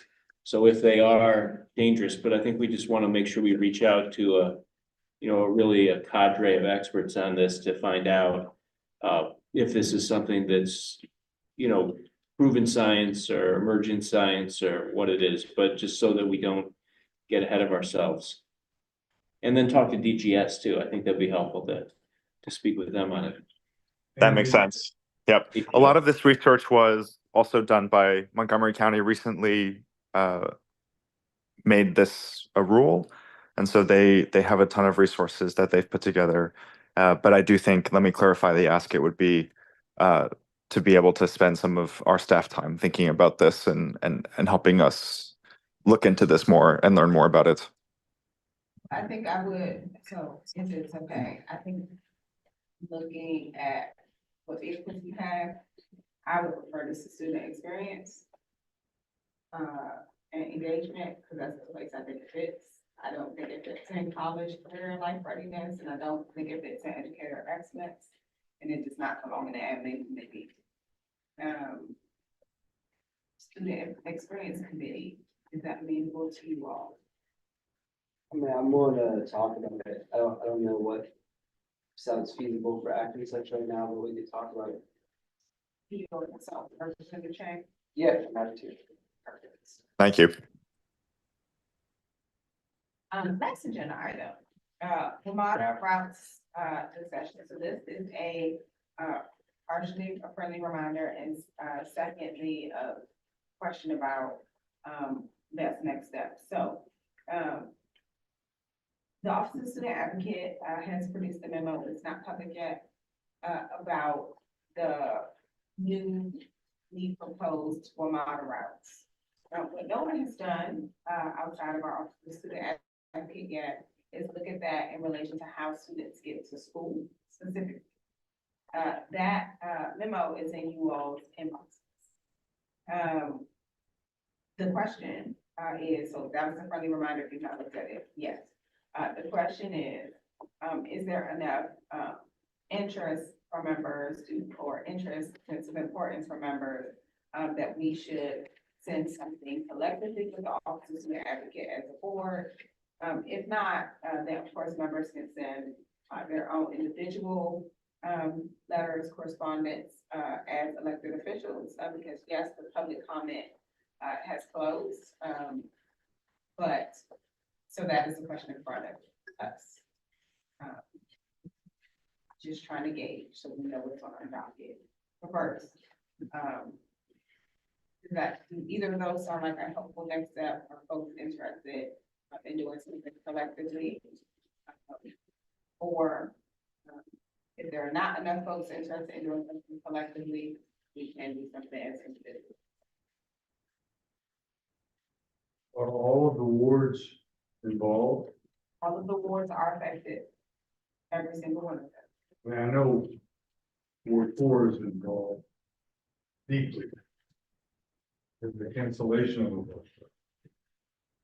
And no Ward 3 is also involved. Every board is implicated.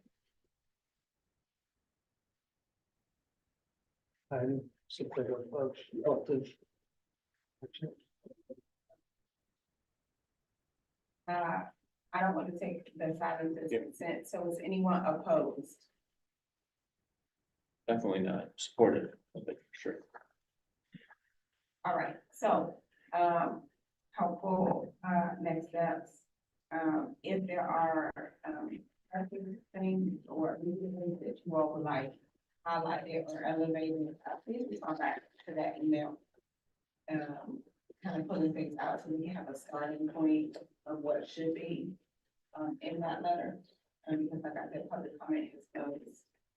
But we do want to use our public comment as elected officials to get in that feedback sooner rather than later. And I think it is actually really powerful if it's both from the board and the student advocate's office, because they have done some excellent work around this to show how our students and families will be impacted. Do I need to sign a direct line to that? It's been involved for a little while. It's going to, can we send anything back by end of week? We've had it already for some time. All right, so that is the third. That is the last item in the business. So I do want to thank everybody, our members, for their time engagement tonight. Of course, one of the things that even public as a reminder to members and to the think the state board will not have a public meeting in August. I mentioned that several times tonight. You made it to the end. We will next convene at our working session on September 4th, and our next public meeting will be on September 18th. Members of the public can visit SBOE.tc.gov to learn how to submit and present testimony at an upcoming state board public meeting. Seeing no further business before the board, I would like to entertain a motion to adjourn. All right, I heard a move. I heard it being moved and seconded. I'm gonna ask for the yeas and the nays. I'm on the favor of phone call or wherever you're going. All right, this meeting of the board is adjourned at 8:33 with each all yes. That's it. Yeah,